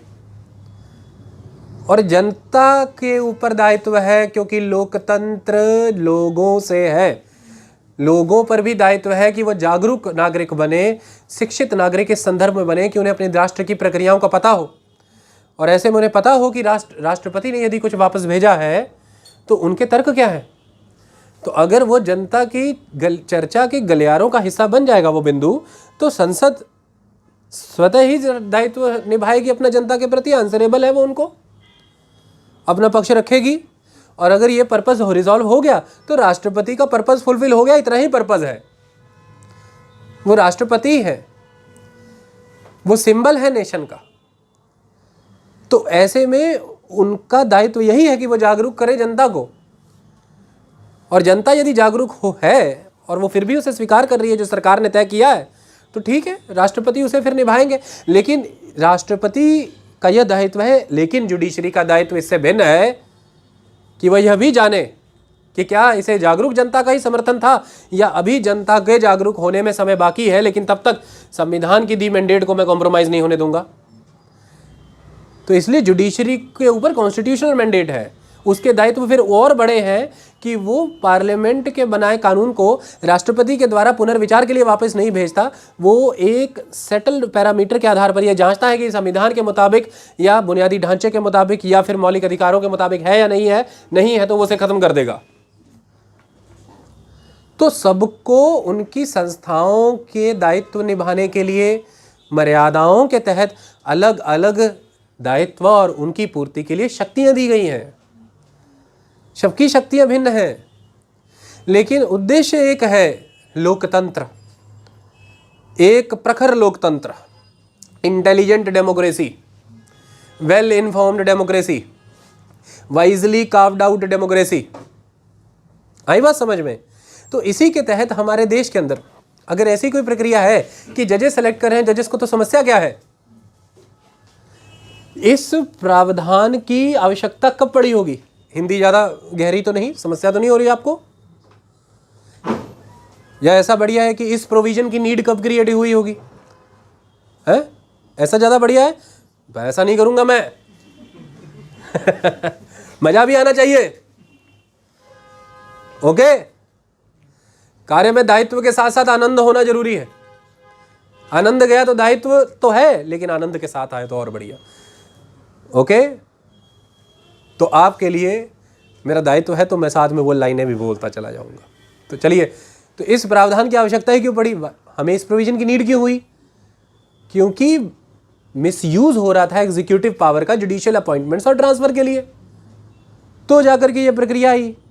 अब इस प्रक्रिया को स्क्रैप करके नेशनल जुडिशियल अपॉइंटमेंट कमीशन के स्तर की संस्था बना करके, मतलब एक प्रक्रिया अब्यूसिव थी उसको खत्म करने के लिए कोलिजियम आया, अब ये अब्यूसिव है तो उसको खत्म करने के लिए एक और अब्यूसिव चीज ले आओ, फिर उस अब्यूज को खत्म करने के लिए क्या लाएंगे? आप बात नहीं समझ रहे। सेंट्रल इशू ये है ही नहीं कि कौन किसे अपॉइंट कर रहा है। सेंट्रल इशू है ट्रांसपेरेंसी, सेंट्रल इशू है मेरिट को वरीयता देना, सीनियोरिटी को वरीयता देना। सेंट्रल इशू है नेपोटिज्म को रोकना, फेवरेटिज्म को रोकना। सेंट्रल इशू है एग्जीक्यूटिव का बिल्कुल भी प्रभाव ना होना जुडिशरी पर, और जुडिशरी भी खुद को संस्था का मास्टर ना समझे, जजेस खुद को जुडिशरी का मास्टर ना समझें। ये है सेंट्रल इश्यूज। तो ऐसे में ये सवाल पैदा होता है कि नेशनल जुडिशियल अपॉइंटमेंट कमीशन इन्हें रिजॉल्व कैसे करता? कहाँ कर रहा है वो रिजॉल्व?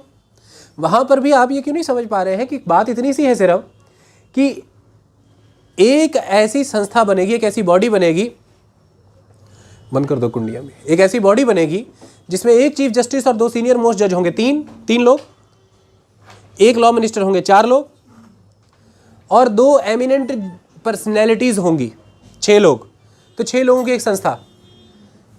एमिनेंट पर्सनैलिटी के सिलेक्शन के लिए कमेटी बनेगी, उसमें चीफ जस्टिस ऑफ इंडिया होंगे, भारत के प्रधानमंत्री होंगे, और लोकसभा में लीडर ऑफ ऑपोजिशन जो है वो होंगे। 3 सदस्यों की एक कमेटी बनेगी, और 3 वर्ष के लिए इस एमिनेंट पर्सनैलिटी का चुनाव होगा, मतलब चुना जाएगा, और ये दोबारा कभी भविष्य में रीअपॉइंटमेंट नहीं पा पाएगा। लेकिन सवाल उसमें यह था कि वीटो पावर का कॉन्सेप्ट रखा गया था, और कोई भी 2 व्यक्ति यदि वीटो रेज कर दें तो फिर वो प्रक्रिया वहीं रुक जाएगी। और एमिनेंट पर्सनैलिटी जो है ये नेचुरली नॉन जुडिशियल बैकग्राउंड के लोग होंगे। किसी भी तरह के यदि प्रभाव में दबाव में आकर के ये वीटो इस्तेमाल करते रहे तो जजेस की चुनाव की प्रक्रिया तो वहाँ भी लटक गई। मतलब मैं ये जानना चाहता हूँ कि एक तरफ 5 लोग मिलकर के कॉलेजियम में सिलेक्शन करते हैं, एक तरफ अब 6 लोग मिलकर के सिलेक्शन करेंगे, सीक्रेसी खत्म कहाँ हुई? ओपेकनेस का एंड कहाँ हुआ? ट्रांसपेरेंसी इंड्यूस कहाँ हुई? अकाउंटेबिलिटी इंड्यूस कहाँ हुई? मैं समझ नहीं पा रहा हूँ ये। मतलब वहां पर भी तो ये तय नहीं हो रहा ना कि सिलेक्शन किस बेस पर होगा। बात इतनी सी है कि बस एग्जीक्यूटिव को भी कहीं एंट्री मिल जाए, बस एक लॉ मिनिस्टर खुद हो जाएंगे और 2 एमिनेंट पर्सनैलिटी में से एक खुद एक साथ ले लेंगे और ये खड़ी कर दी वीटो, तो रोक दो। उधर इनकी इच्छा का कोई व्यक्ति आ जाएगा तो उधर 2 जज और एक चीफ जस्टिस खुद है, उधर वो 2 लोग मिलकर खड़ी कर देंगे वीटो, तो चलो रोक दो। मतलब पिंग पोंग चलता रहेगा। ये पिंग पोंग सिस्टम से राष्ट्र यानी कि एंड रिजल्ट संविधान निर्माताओं की इच्छा का वो एंड रिजल्ट लोकतंत्र ही सबसे ज्यादा हनन होगा। तो मैं ये पूछना चाहता हूं एनजेएसी रेजोल्यूशन कैसे था? और अगर बात रेजोल्यूशन पे ही हो तो कॉलेजियम में क्यों नहीं हो सकता? अगर बात रेजोल्यूशन की ही हो तो कॉलेजियम में रेजोल्यूशन क्यों नहीं हो सकता? और इसके लिए स्वयं जजेस कह रहे हैं कि हाँ समस्याएं हैं, हम रेजोल्यूशन लाना चाहते हैं, बदलाव चाहते हैं। सरकार यानी कि केंद्र सरकार एक मेमोरेंडम ऑफ प्रोसीजर दर्ज करे, दाखिल कराए हमारे पास, जिस मेमोरेंडम ऑफ प्रोसीजर के तहत कॉलेजियम सिस्टम में जो परिवर्तन लाने हैं वो लाए जाएंगे। सरकार ने दाखिल कराया 2018 में, उसको फिर से स्ट्राइक डाउन कर दिया कोर्ट ने ये कह करके कि ये तो फिर से वही प्रक्रिया है कि ये जुडिशियल इंडिपेंडेंस को इंक्रोच कर रहा है। तो एक एमओपी मांगा जा रहा है कि एक एमओपी लाइए जिसके तहत कॉलेजियम में सुधार हो जाएगा, और वो लाने का जिम्मा तो सरकार ही का है। जो नहीं लाएगी तो कोर्ट खुद ले आएगा। तो मैं बात सुधार पर चाहता हूं। इस सुधार पर कुछ कदम कोर्ट ने पिछले समय में खुद उठाए हैं। वो कदम कितने बेहतरीन कदम है देखिए। मैं पर्टिकुलर कोर्ट का नाम नहीं लूंगा, पर्टिकुलर चीजें नहीं, पर्टिकुलर तिथि नहीं, मैं आपको एक वाक्य बता देता हूं। 4 जजेस थे, उन 4 जजेस की नियुक्ति होनी थी, हाई कोर्ट से आए जजेस थे, उनकी नियुक्ति होनी थी। नियुक्ति के विषय में जानकारी सरकार ने एकत्रित करी और फिर नियुक्तियों को लेकर के आपत्ति जता दी, इंफॉर्मेशन गैदर की होगी। इस आपत्ति पर कॉलेजियम ने रीइटरेशन कर दिया, यानी कि कॉलेजियम ने वापस से उन्हें कंसिडर करने को कहा। लेकिन इस बार ऐसे नहीं, प्लेन रीइटरेशन नहीं था। कॉलेजियम ने प्रॉपर तर्क दे करके कि इन आधारों पर आपकी बताए विचार हमने सुने, हमने फिर इसे जांचा, देखा, समझा, और प्लेन मैनर में हमने ये पाया कि ये सब साजिशें थीं। ऑल द जजेस are well qualifying, merit ground पर, सीनियरिटी ग्राउंड पर कि वो बन सकते हैं, और ये सारी फाइंडिंग्स है हमारी, और इसे पब्लिक डोमेन में रख दिया गया। और ये निकल करके आया कि कितनी बड़ी त्रुटि होती अगर रीट्रीट ना किया जाता तो अन्याय होता उन जजेस के साथ। तो ये खुद से कदम उठाया जुडिशरी ने कि उसने अपने रीट्रीशन को with complete ground public domain में रख दिया, और उसमें आने के बाद मामला सलट गया, क्लियर हो गया कि हाँ ये गलत निर्णय हो जाता। इस पर आपको एक फैसला लेना है कि किस हद तक चीजें पब्लिक डोमेन में आनी है। वो आप बैठ करके फैसला कर लीजिए कि आप किस लिमिट तक की चीजें पब्लिक डोमेन में ला सकते हैं। राइटिंग में जो डॉक्यूमेंट आपने फाइल बनाई है, वो डॉक्यूमेंट किस तरह से जनता में कब आने की आवश्यकता है, किस प्रक्रिया के वाया आ सकता है। सो द थिंग इज कि मुझे ऐसा लगता है कि बशर्ते इस बात पर चर्चा करना कि जजेस को सेलेक्ट कर रहे हैं, ये तो कहीं नहीं होता है। तो सवाल ये कि कौन सेलेक्ट करेगा फिर जजेस को? सवाल ये पैदा होता है कौन करेगा? सरकारें, मंत्रीगण मिलकर के सेलेक्ट करेंगे? वापस से अपन जाना चाहते हैं उसी ब्रिटिश एरा में जिसमें सेम व्यक्ति ही पुलिस वाला है, सेम व्यक्ति ही मैजिस्ट्रेट भी है। अभी जाकर के लोगों की मशीनें उठा करके लाया और उनकी अपील भी खुद ही सुनेगा। Separation of judiciary and executive तो इसी कारण से लाया गया था कि एग्जीक्यूटिव के अतिक्रमण के विरुद्ध न्यायालय हमारे विचार सुन सके, इसीलिए तो ये प्रावधान लाया गया था। वरना तो ये तो बहुत सिंपल हो गया कि सेम व्यक्ति में न्यायिक शक्तियां डाल दीजिए, उसी में कार्यपालिका की शक्ति डाल दीजिए और उसी में विधान पालिका की शक्ति डाल दीजिए, फिर तो हो गया सर्वशक्तिमान व्यक्ति। लेकिन वहां पर आप अति होने से कैसे रोकेंगे, इसको सुनिश्चित कैसे करेंगे, ये बड़ी बात है। तो सेपरेशन का सिद्धांत लोकतंत्र को जीवित रखता है, संविधान को जीवित रखता है। लेकिन हाँ, यहाँ पर सत्य यह है कि हर सेपरेशन एक लिमिट के साथ आती है। अंकुश भी होना जरूरी है। तो इसके तहत आप एक काम कर सकते हैं। अब जैसे जजेस का सिलेक्शन जजेस है, तो मैं आपसे एक बात पूछता हूँ, आप लोग तो अपने प्रतिनिधियों को चुनते हैं, आप लोग तो अपने प्रतिनिधियों को चुनते हैं। आपके प्रतिनिधि जाकर के मेजॉरिटी पार्टी के सदस्य होने के नाते राष्ट्रपति के द्वारा आह्वान देने पर एक सांसद दल बना करके अपना नेता चुनते हैं। तो सही मायने में मैं आपसे एक बात पूछूं, तो प्रधानमंत्री का चुनाव तो सांसद ही करते हैं, सांसद दल का नेता ही प्रधानमंत्री बनता है। तो सांसदों के द्वारा मिलकर ही एक सांसद को प्रधानमंत्री के रूप में चुना जाता है कि आप चुनते हैं? Please tell me. तो इसमें मतलब ये बड़ी अजूबी चीज देख ली हमने, मुझे समझ में नहीं आया कुछ कि जजेस को सिलेक्ट कर रहे हैं, तो पॉलिटिशियन भी तो पॉलिटिशियन को सिलेक्ट कर रहे हैं भाई। MPs are selecting the MP for the prime ministerial position. और ऐसा बहुत बार हुआ है इतिहास में कि भाई आपने हो सकता है वोट किसी और के नाम पर डाली हो। चलिए मैं आपको ये बात बता देता हूं कि आपने वोट किसी और के नाम पर डाली हो, लेकिन आगे जाकर के एमएलए एमपीज ने डिसाइड किया कि हम अपना समुदाय बना करके इसे मुख्यमंत्री या प्रधानमंत्री नहीं रहने देंगे, हम अपना नया बना लेंगे। तो इस पर तो अक्सर आरोप लगते रहे कि इन्होंने पीपल मैंडेट को डिस्करेज कर दिया। ये तो सरेआम उद्धव ठाकरे लगाते रहे अभी महाराष्ट्र में ये आरोप। आई बात समझ में? क्योंकि बात तो ये है कि संसद में जब आप मेजॉरिटी में हैं, उसके बाद का सारा फैसला तो विधायक दल करेगा और सांसद दल करेगा कि हमारा नेता कौन। सिंपल कहानी है भाई। और मैं आपसे बता लेता हूं कि गुजरात में पिछले टेन्योर के दौरान 3 मुख्यमंत्री बदल दिए गए। तो क्या वो 3 मुख्यमंत्री जनता ने चुनाव कर करके बदले, या केंद्र में बैठी बीजेपी पार्टी के फैसलों से राज्य के स्तर पर विधायकों को यह निर्देश दिया गया कि अब यह व्यक्ति आपके विधायक दल का नया नेता है, इसे चुन लीजिए, तो वो व्यक्ति हो गया मुख्यमंत्री। उत्तराखंड में मुख्यमंत्री बदले गए, कांग्रेस शासित राज्यों में मुख्यमंत्री बदले जाते रहे हैं। तो वो मुख्यमंत्री क्या जनता वोट डाल करके बदलती है?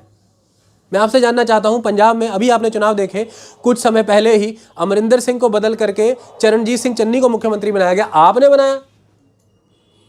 आपने 2017 के इलेक्शन में अपने एमएलए को वोट डाला। हो सकता है आपने अमरिंदर सिंह के चेहरे पे ही वोट डाला होगा, लेकिन अंततः क्या कांग्रेस के मुख्यमंत्री अमरिंदर सिंह थे या चन्नी थे? तो जब वहां पर यह प्रक्रिया लोकतांत्रिक मर्यादाओं को देखते हुए बिल्कुल कॉन्स्टिट्यूशनली वैलिड है, तो फिर यहां क्या समस्या आ रही भाई? ये युवाओं को ये क्या लाइन लिख करके दी जा रही, जजेस सेलेक्टिंग द जजेस? मैं कह रहा हूं why not? Who else will select the जजेस? They are not the public bodies, they are not dealing with the public directly in the sense कि they are going for the elections. The thing is कि if the judges selecting the judges, what is the problem? That we need a proper protocol. हमको एक code चाहिए, हमको protocol चाहिए, और हमें निरंतरता चाहिए, एक कंटिन्यूटी चाहिए जजेस के रिक्रूटमेंट में। तो उसके लिए एक सेक्रेटरीट की मांग मैं करूंगा। मैं ये चाहता हूं कि एक सेक्रेटरीट हो जो कॉलेजियम से अटैच्ड रहे, जो परमानेंट बॉडी की तरह काम करे, हाई कोर्ट्स में भी और सुप्रीम कोर्ट के लेवल पर भी, जिसके वाया जजेस का डाटाबेस कलेक्ट होता रहे, regular seniority proper regular assessment होता रहे, सारी प्रक्रिया रेगुलर चलती रहे, और इसके वाया अपॉइंटमेंट की प्रक्रिया में कभी बाधा ना आए। ये मैं चाहूँगा, ऐसी मांग कर सकते हैं हम। लेकिन हम ये कहें कि जजेस अधिकतर जजेस की नियुक्तियों में ही इन्वॉल्व रहते हैं, इसलिए केसेस की पेंडेंसी है, भाई ये क्या कहानी है? ऐसे तो आप ये कह सकते हैं कि भाई देश के मंत्रीगण अधिकतर रैलियों में ही रहते हैं, क्योंकि हर रोज यहां पर चुनाव होते रहते हैं राज्यों के। और आज तो कहानी यहां तक पहुंच गई है कि लोकल बॉडी इलेक्शनों में भी प्रधानमंत्री तक के लोग पहुंच जाते हैं। लोकल बॉडी इलेक्शन में आपको मिनिस्टर्स मिलेंगे लिटरली कैंपेनिंग करते हुए। तो फिर आप तो ये कह सकते हैं कि मंत्रीगण और प्रधानमंत्री तो विदेश यात्राओं पर रहते हैं, वो विदेश यात्राओं पर भी रहते हो, पीएमओ तो काम कर रहा है ना, क्यों ना रहे वो विदेश यात्राओं पर, उनका अधिकार बनता है। देश को यदि भारतीय स्तर पर प्रगति करनी है तो देश भारत के रूप में विश्व स्तर पर भी तो स्थापित है। उन संबंधों को कौन बनाएगा? जाकर के मैं और आप प्रधानमंत्री बनाएंगे? तो ये वही लोग हैं जो मुंह उठा करके इस बात का विरोध करते हैं, अरे हवाई जहाज में उड़ते रहते हैं, विदेशों में रहते हैं, देश कब चलाएंगे? वही लोग अरे जज ही जज को भर्ती कर रहे हैं, कब होगा क्या होगा? पता नहीं कौन है ये लोग, कब पढ़ा इन्होंने संविधान, कब इन्होंने समझा कि दफ्तरी मर्यादा क्या होती है, काम कैसे चलते हैं, ये कब जाना इन्होंने? ये बड़ा सवाल है। आई बात समझ में? Is the big question. बाद में उठाएंगे, लेक्चर चलने दो। तो द थिंग इज कि जजेस को सेलेक्ट कर रहे हैं, ये एक मेरिटोरियस प्रक्रिया है। इसी तरह से जजेस can not select the PM CM. वो पॉपुलर लीडर्स हैं और उन्हें उसी मैनर में वही पॉपुलर लोग ही इलेक्ट करेंगे। और हमारे देश में संसदीय मर्यादा के तहत आप अमेरिका की तरह सीधा प्रधानमंत्री या राष्ट्रपति नहीं चुन सकते, क्योंकि यहां पर जनता का संबंध अपने प्रतिनिधि अर्थात संसद से है, ना कि सीधे प्रधानमंत्री से। अगर आप सीधे प्रधानमंत्री चुनने लगे तो भारत एक विविध राष्ट्र है, कई विविधताएं नष्ट हो जाएंगी। प्रधानमंत्री एक ऐसी पदवी हो जाएगी, इतनी शक्तिशाली पदवी हो जाएगी कि वो एक निरंकुशता को प्राप्त कर सकती है। लेकिन अमेरिका सिस्टम अलग है, वहां की राजनीतिक प्रक्रियाएं अलग हैं। वहां पर जुडिशरी, वहां का कॉन्स्टिट्यूशन बहुत रिजिड है, आप ऐसे बदल नहीं सकते उसको। हमारा कॉन्स्टिट्यूशन इतना रिजिड नहीं है। आई बात समझ में? वहां की जुडिशरी बहुत प्रबल है। तो हर राष्ट्र की अपनी एक प्रकृति है, उसके हिसाब से उसने अपने चुनावों की प्रक्रिया रखी है। कहीं राष्ट्रपति जनता सीधे चुनती है और कहीं प्रधानमंत्री जनता के द्वारा चुने गए प्रतिनिधि चुनते हैं। अंततः रिजल्ट हर कंट्री का यही है कि डेमोक्रेसी बचे। इसी तरह से हमारे जजेस का सिलेक्शन है। ओके, तो अब यहां पर कुछ चीजें निकल करके आनी चाहिए। वो क्या है? मैं ऐसा मानता हूं, सीनियरिटी लिस्ट जो होती हैं, जो सीनियरिटी लिस्ट कोर्ट के लेवल पर और नेशनल लेवल पर, मुझे लगता है सेक्रेटरीट के वाया वो सीनियरिटी लिस्ट ऑलवेज पब्लिक में रहे, कोई प्रॉब्लम नहीं है। ओके, ऑलवेज पब्लिक में रहे, no problem at all.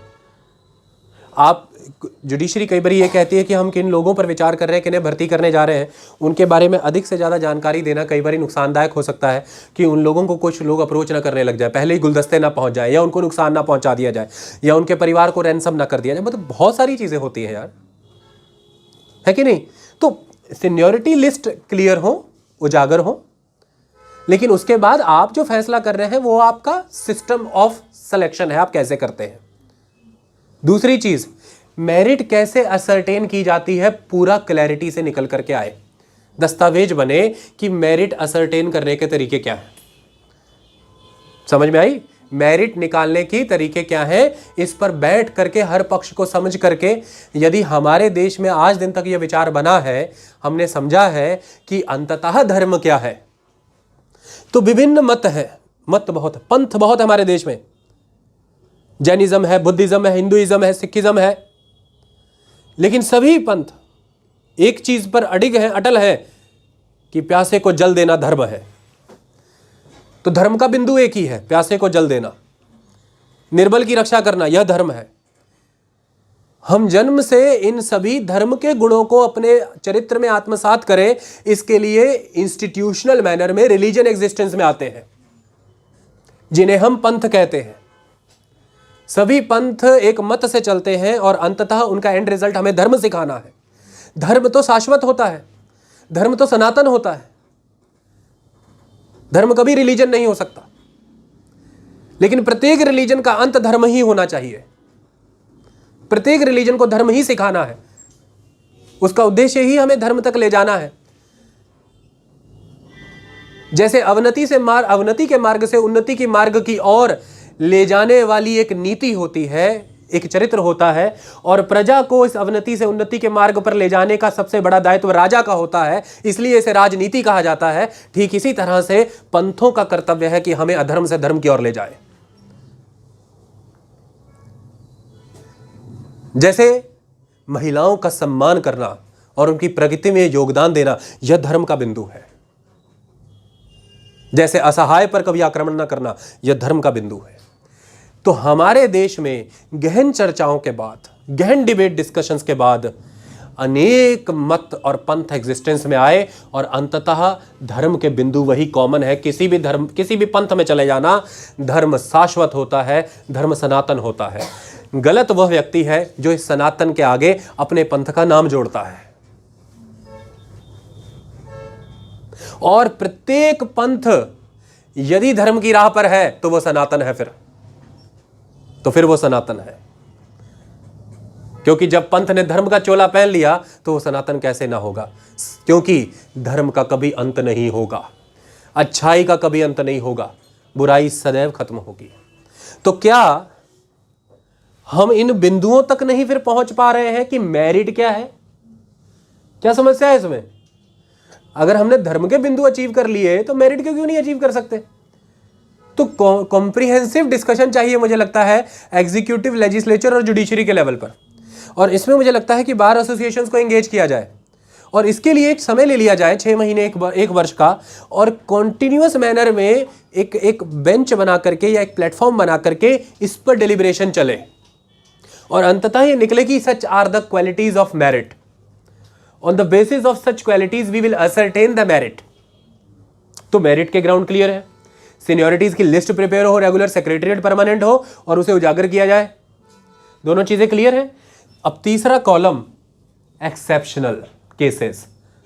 Exception कभी रूल नहीं होता। जब जब एक्सेप्शन रूल की तरह दिखने लगता है तभी आती है ना करप्शन, तभी ओपेकनेस लगती है ना। पर क्या एक्सेप्शन नहीं होता? एक्सेप्शन नहीं होता तो क्यों चेरिश किया आप लोगों ने सर्जिकल स्ट्राइक को? एक्सेप्शन तो होता है। तो एक्सेप्शंस भी होने जरूरी है क्योंकि लोकतंत्र की कई समयों में कई खास मांगे होती हैं। इसीलिए कहा गया है कॉन्स्टिट्यूशन के अंदर article 356 last to last resort में यूज होगा एज अ नेशनल इमरजेंसी। पर है ना, वो एक्सेप्शनल है पर है, तभी तो वर्ड लगा है इमरजेंसी। वो कंट्री का नॉर्मल प्रोसेस नहीं है। कंट्री नॉर्मली चलेगी जब वो आर्टिकल 356 नहीं रहेगा, लेकिन उस नॉर्मल फंक्शनिंग में अवरुद्ध पैदा होता है तो वो परिस्थिति इमरजेंसी कहलाती है। इससे दो भाव पैदा होते हैं कि एक तो देश का मुख्य स्वरूप वो नहीं है कभी भी, और दूसरा वो स्वरूप ज्यादा लंबे समय तक भी नहीं रह सकता क्योंकि वो इमरजेंसी कहला रहा है। तो हम एक्सेप्शनल केस रख लेते हैं तीसरा, कि सीनियोरिटी के लेवल को जब भी बाईपास करना है तो उसके ग्राउंड्स बताए जाएंगे, प्रॉपर उसके प्रॉपर ग्राउंड्स हैं। तो जब हम उस पासिंग ओवर जब हो रहा है, पास ओवर का ग्राउंड क्लियर करेंगे, ट्रांसफर से जुड़े प्रोटोकॉल बिल्कुल एस्टेब्लिश होंगे प्रॉपर, और इसमें लगातार रिव्यू की परमिशन रहेगी कि क्योंकि जीएसटी में आज दिन तक रिव्यू हो रहे हैं, जीएसटी काउंसिल के लगातार मीटिंग्स में रिव्यू हो रहे हैं। पर क्या इसकी वजह से हमने जीएसटी ही लागू बंद कर दिया? 2016 से अब तक जीएसटी काउंसिल की लगातार मीटिंगों में कितने सुधार किए गए? क्योंकि हम एक स्थिर प्रक्रिया प्राप्त करने की ओर बढ़ रहे हैं। क्या संविधान में अमेंडमेंट नहीं हुई आज दिन तक?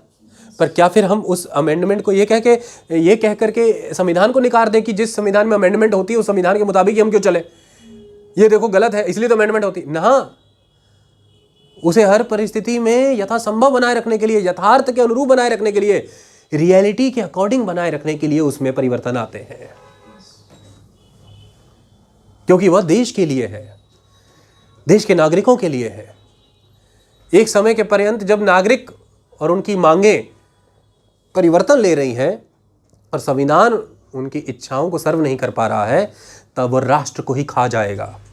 ऐसा भी संविधान नहीं होता। इसलिए संविधान एक ऑर्गेनिक बॉडी की तरह होता है जो अपने सराउंडिंग हो रहे चेंजेस को रिएक्ट करता है और खुद परिवर्तित होता है। दैट्स वाई किसी भी ऑर्गेनिक नैसर्गिक शरीर की यही निशानी होती है। इसलिए जीवित शरीर बादल नहीं होता। आकार में तो बादल भी बढ़ते हैं, वो मूव भी करते हैं, पर वो लिविंग बॉडी नहीं होते क्योंकि वो ऑर्गेनिक नहीं होते। Okay, so that is the third process. आप बाय पासिंग ओवर के नियम बनाएं प्रॉपर, और इन सब प्रक्रियाओं के लिए मैं मानता हूं लंबा समय लीजिए, लेकिन कंटिन्यूअस मैनर में हो। जैसे प्रतिदिन के स्तर पर आपने अयोध्या लैंड टाइटल डिस्प्यूट के ऊपर एडजुडिकेशन किया था, प्रतिदिन के बेसिस पर चला था वो, तो प्रतिदिन के बेसिस पर रखा जाए इसको। और इन सभी प्रक्रियाओं में जब जब त्रुटियां निकल के आए, जुडिशरी ओपन रहे रिव्यू के माध्यम से उसमें सुधार करने के लिए। तो कोलिजियम से किसको प्रॉब्लम है फिर यार? मतलब क्यों एग्जीक्यूटिव एंटर करे जजेस की अपॉइंटमेंट में? मैं समझ नहीं पा रहा हूं। Why there must be the entry of executive in the appointment of the judiciary? Do they have that legal knowledge? क्या वो कैपेबल है कि वर्थ असर्टेन कर पाए किसी जज को नियुक्त करने के लिए? They have all the capability being representative to enact the laws in the parliament. Why judicially will intervene into the parliament? They will work in their domain. And that is exactly where the separation of power we will maintain. Okay? So that is the thing. So the collegium as a body is perfect. The example is, collegium ने selection किया रंजन गोगोई का, हमारे x chief justice of India, और मौजूदा executive ने उन्हें राज्यसभा का सदस्य चुना. अगर वो इनकॉम्पिटेंट थे तो क्यों चुना? वो उसी जुडिशरी, उसी कॉलेजियम के द्वारा चुने गए थे, तो क्यों चुना? मैं सवाल करता हूं आपसे. हमारे देश में जितने भी महत्वपूर्ण जांच से जुड़े कमीशन हैं, सभी जस्टिसेस के द्वारा क्या चेयर किए जाते हैं. अगर उनकी कॉम्पिटेंस पर डाउट है, क्योंकि वो कॉलेजियम ही के द्वारा चुन करके आए हैं, तो फिर उन्हें क्यों चेयर करने देते हैं आप? ये प्रक्रिया आपने क्यों बनाई है? फिर अगर जुडिशरी की विजडम ही पर डाउट है, तो फिर आर्टिकल 143 के तहत राष्ट्रपति उनसे परामर्श क्यों लेता है? उनसे सलाह क्यों लेते हैं? और दूसरी बात कि कॉन्स्टिट्यूशन में जजेस की क्या पोजीशन है और जुडिशरी की क्या पोजीशन, सुप्रीम कोर्ट की क्या पोजीशन है, ये तो भिन्न भिन्न आर्टिकलों से अपने आप स्थित है, स्थापित है. आर्टिकल 142 कंप्लीट जस्टिस के नाम पर जुडिशरी को यह अधिकार देता है कि वो किसी भी तरह के बनाए कानून को किसी भी तरह के कंप्लीट जस्टिस के आधार पर दिए गए निर्णय से रिप्लेस कर सकता है. आर्टिकल 142, चाहे भोपाल गैस ट्रेजेडी में निर्णय हो कंपनसेशन से जुड़ा हुआ, चाहे अयोध्या मामला में मुस्लिम पक्ष को 5 एकड़ जमीन देने का मामला हो, उन्होंने कौन सी मांगी थी? ये जुडिशरी ने तो अपने डिस्क्रिप्शन के दम पर दी, उसमें आर्टिकल 142 इन्वोक किया गया. और चाहे वो हाईवे से शराब के ठेके दूर करने की बात हो, ये तो सब फैसले आए हैं जुडिशरी के. आर्टिकल 143 के तहत वो परामर्श देते हैं राष्ट्रपति को, राष्ट्रपति उनसे परामर्श लेता है. तो राष्ट्रपति को जोड़ा गया है जुडिशरी के साथ. राष्ट्रपति की ओथ सेरेमनी कौन एडमिनिस्टर करता है? Chief justice of India. जब राष्ट्रपति नहीं है तो उपराष्ट्रपति उनका पदभार संभालेंगे. जब उपराष्ट्रपति राष्ट्रपति दोनों ही नहीं है, तो उस समय में फौरी रूप में राष्ट्रपति का पदभार कौन संभालेगा? चीफ जस्टिस ऑफ इंडिया, नहीं तो सीनियर मोस्ट अवेलेबल जज. प्रधानमंत्री को क्यों नहीं चुना इसके लिए संविधान ने? क्यों नहीं चुना? एक तरफ राष्ट्र का प्रतिनिधि यानी कि सिंबल ऑफ द नेशन राष्ट्रपति है, दूसरी तरफ इस इंडियन स्टेट की फंक्शनिंग, इसकी सोल, इसकी वर्किंग, हर चीज को एग्जिस्टेंस, प्रोटेक्शन और कंटिन्यूटी देने वाला कॉन्स्टिट्यूशन है, जिसके सेवियर के रूप में जुडिशरी है. इसलिए अधिक रूप में राष्ट्रपति इस ओर जुड़ते हैं. राष्ट्रपति को ऑलवेज एक राष्ट्र के सिंबल के तौर पर हमेशा एक इंडिपेंडेंट बॉडी रखा गया. वो लोकसभा राज्यसभा के साथ प्लस होते हैं तो संसद बनता ही है. वो लोकसभा राज्यसभा के सदस्य नहीं है.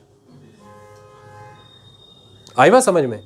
तो चाहे विधान पालिका हो, वहां राष्ट्रपति ऊपर है, चाहे कार्यपालिका हो, उनके नाम पर फैसले होते हैं, और चाहे ही हम अपॉइंटमेंट की बात करें जजेस की, तो वो राष्ट्रपति ही कर रहे हैं.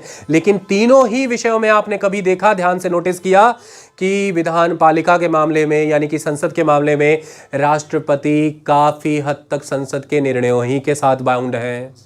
वहीं कार्यपालिका के मामले में वो काउंसिल ऑफ मिनिस्टर की एडवाइस से बाउंड है. इसी तरह से जुडिशरी के मामले में वो कॉलेजियम की रिकमेंडेशन से बाउंड है. Where is the problem?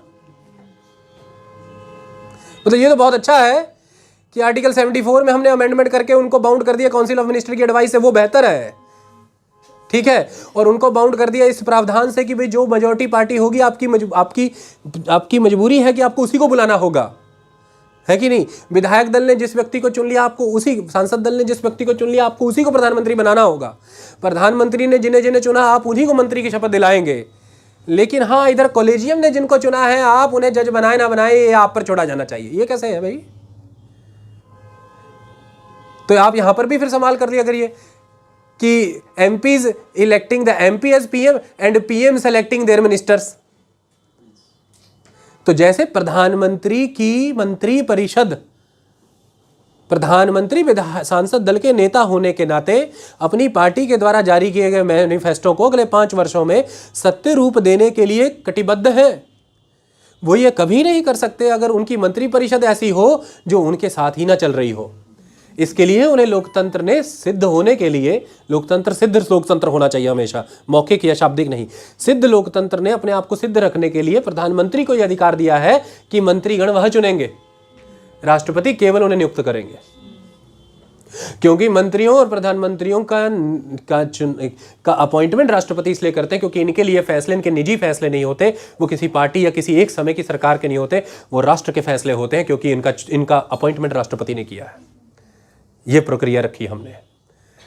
That's why they all are being appointed by the president, because all the decisions taken by the government, it is not the decisions taken by that particular person, minister or the government of that particular time. It is the decision of the nation and we all must abide with those decisions. और हमारा राष्ट्र उन समयों में, हमारा मुल्क विश्व भर में उन्हीं निर्णयों से जाना जाता है। इसलिए राष्ट्रपति को यह दायित्व दिया है कि आप नियुक्ति करेंगे। हालांकि देखने में प्रोसेस सिर्फ एक फॉर्मल प्रोसेस लगता है, लेकिन इसके मायने बहुत गहरे हैं, क्योंकि राष्ट्र सैद्धांतिक मायनों से चलता है। वो इस बात में टेंशन नहीं लेता कि ये तो बड़ी फॉर्मेलिटी लगेगी। हम बहुत सी चीजें नहीं करते ये कह के कि ये तो फॉर्मेलिटी लगेगा। कोई व्यक्ति थोड़ी देर के लिए बैठा है, उसे पूछ रहे हैं चाय लेंगे, कई लोग कहेंगे बस सीधा बना के ले आते, चाय लेंगे। मंशा बात की बात है, लेकिन ये प्रक्रिया जो बनाई कि चाय लेंगे, ये बनाया गया है कि अतिथि है वह, इस प्रक्रिया को कंटिन्यूअस रखना है। आपका दायित्व है कि आप यह पूछें, क्योंकि आगे पानी यह है कि फिर वह यदि कह दे कि हाँ लेंगे तो फिर आप देंगे। आई बात समझ में?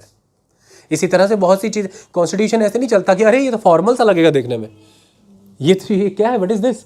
विधायक सांसद दल ने अपना नेता चुन लिया, प्रेसिडेंट सिर्फ आएंगे और बाउंड है उसे अपॉइंट करने के लिए। तो जब चुन ही लिया तो चुन लिया, अपॉइंट क्यों करें फिर? उधर प्रधानमंत्री बन गए, प्रधानमंत्री अपनी मर्जी के लोगों को चुनेंगे, फिर उन्हीं को राष्ट्रपति मंत्री नियुक्त करेंगे। जब प्रधानमंत्री ने चुन ही लिया तो प्रधानमंत्री कर ले, फिर राष्ट्रपति। वो प्रधानमंत्री के फैसले नहीं होने वाले ना, आगे वो मंत्री के फैसले नहीं होने वाले ना, वो राष्ट्र के फैसले हैं। और उनको मोहर लगेगी जब राष्ट्र की मोहर लगेगी, और राष्ट्र की मोहर राष्ट्रपति से प्रतिबिंबित है। आई बात समझ में? तो ये कहानी, अगर हम जुडिशरी के मामले में भी उन्हें अपनी इंडिपेंडेंस एग्जीक्यूट करने के लिए इस तरह के कोई प्रावधान दे रहे हैं, तो दिक्कत कहां है भाई? Where is, why such hue and cry, hullabaloo? Where is the problem? Problem है प्रक्रियाओं में। तो संसद की कार्रवाई लाइव टेलीकास्ट हो, कितना अच्छा रूल बनाया, कितना अच्छा रूल है। आज आप देख सकते हैं, कितनी अच्छी बात। सांसदों का काम लेके किसी और को दे दो क्योंकि संसद में सुधार करना, ये क्या बात हुई भाई? किसको दे दे? लोग बैठे देख रहे हैं कि कानून कौन बना रहा है। ये परसों आया है इंडिया में, कौन है ये? उनका दोस्त है यार। किनका? बम्बानियों का। बम्बानियों का दोस्त है? कहाँ से आया? अफ्रीका से। इसको तो हम लोग चुने नहीं थे यार, ये कौन है? अरे हमारे वाले गवार थे यार, नियम अच्छे से नहीं बनाते थे। ये बड़ा पढ़ा लिखा आया कहीं से, रूल क्या बनाया है, कल से गाड़ियां सब वही चलेंगी जिसमें ड्राइवर नहीं रहता। क्या बात है साला, ये वही चलेगी, है ना? क्या बात है। और हम लोग जो गाड़ी को देख के भी रोड क्रॉस करते हैं, हमारा क्या होगा? तुमको चपा के निकलेगी वो। ऐसा नहीं देश चलता। संसद की कार्रवाइयों में अगर आपको ट्रांसपेरेंसी नहीं दिख रही तो सुधार लाइए ना, रिफॉर्म्स लाइए। उसका लाइव टेलीकास्ट करना शुरू करिए, जनता को गैलरी प्रोवाइड करिए कि वो वहां जाकर के प्रक्रियाओं को देख सके। मिनिस्टर्स का प्रिविलेज है कि वो झूठ नहीं बोल सकते संसद के अंदर। अगर झूठ बोलेंगे तो उन पर प्रिविलेज की कार्रवाई हो जाएगी। और उन्होंने संसद के अंदर जो भी बोला उसके लिए उन्हें बाहर कोर्ट अदालतों में नहीं घसीटेंगे आप।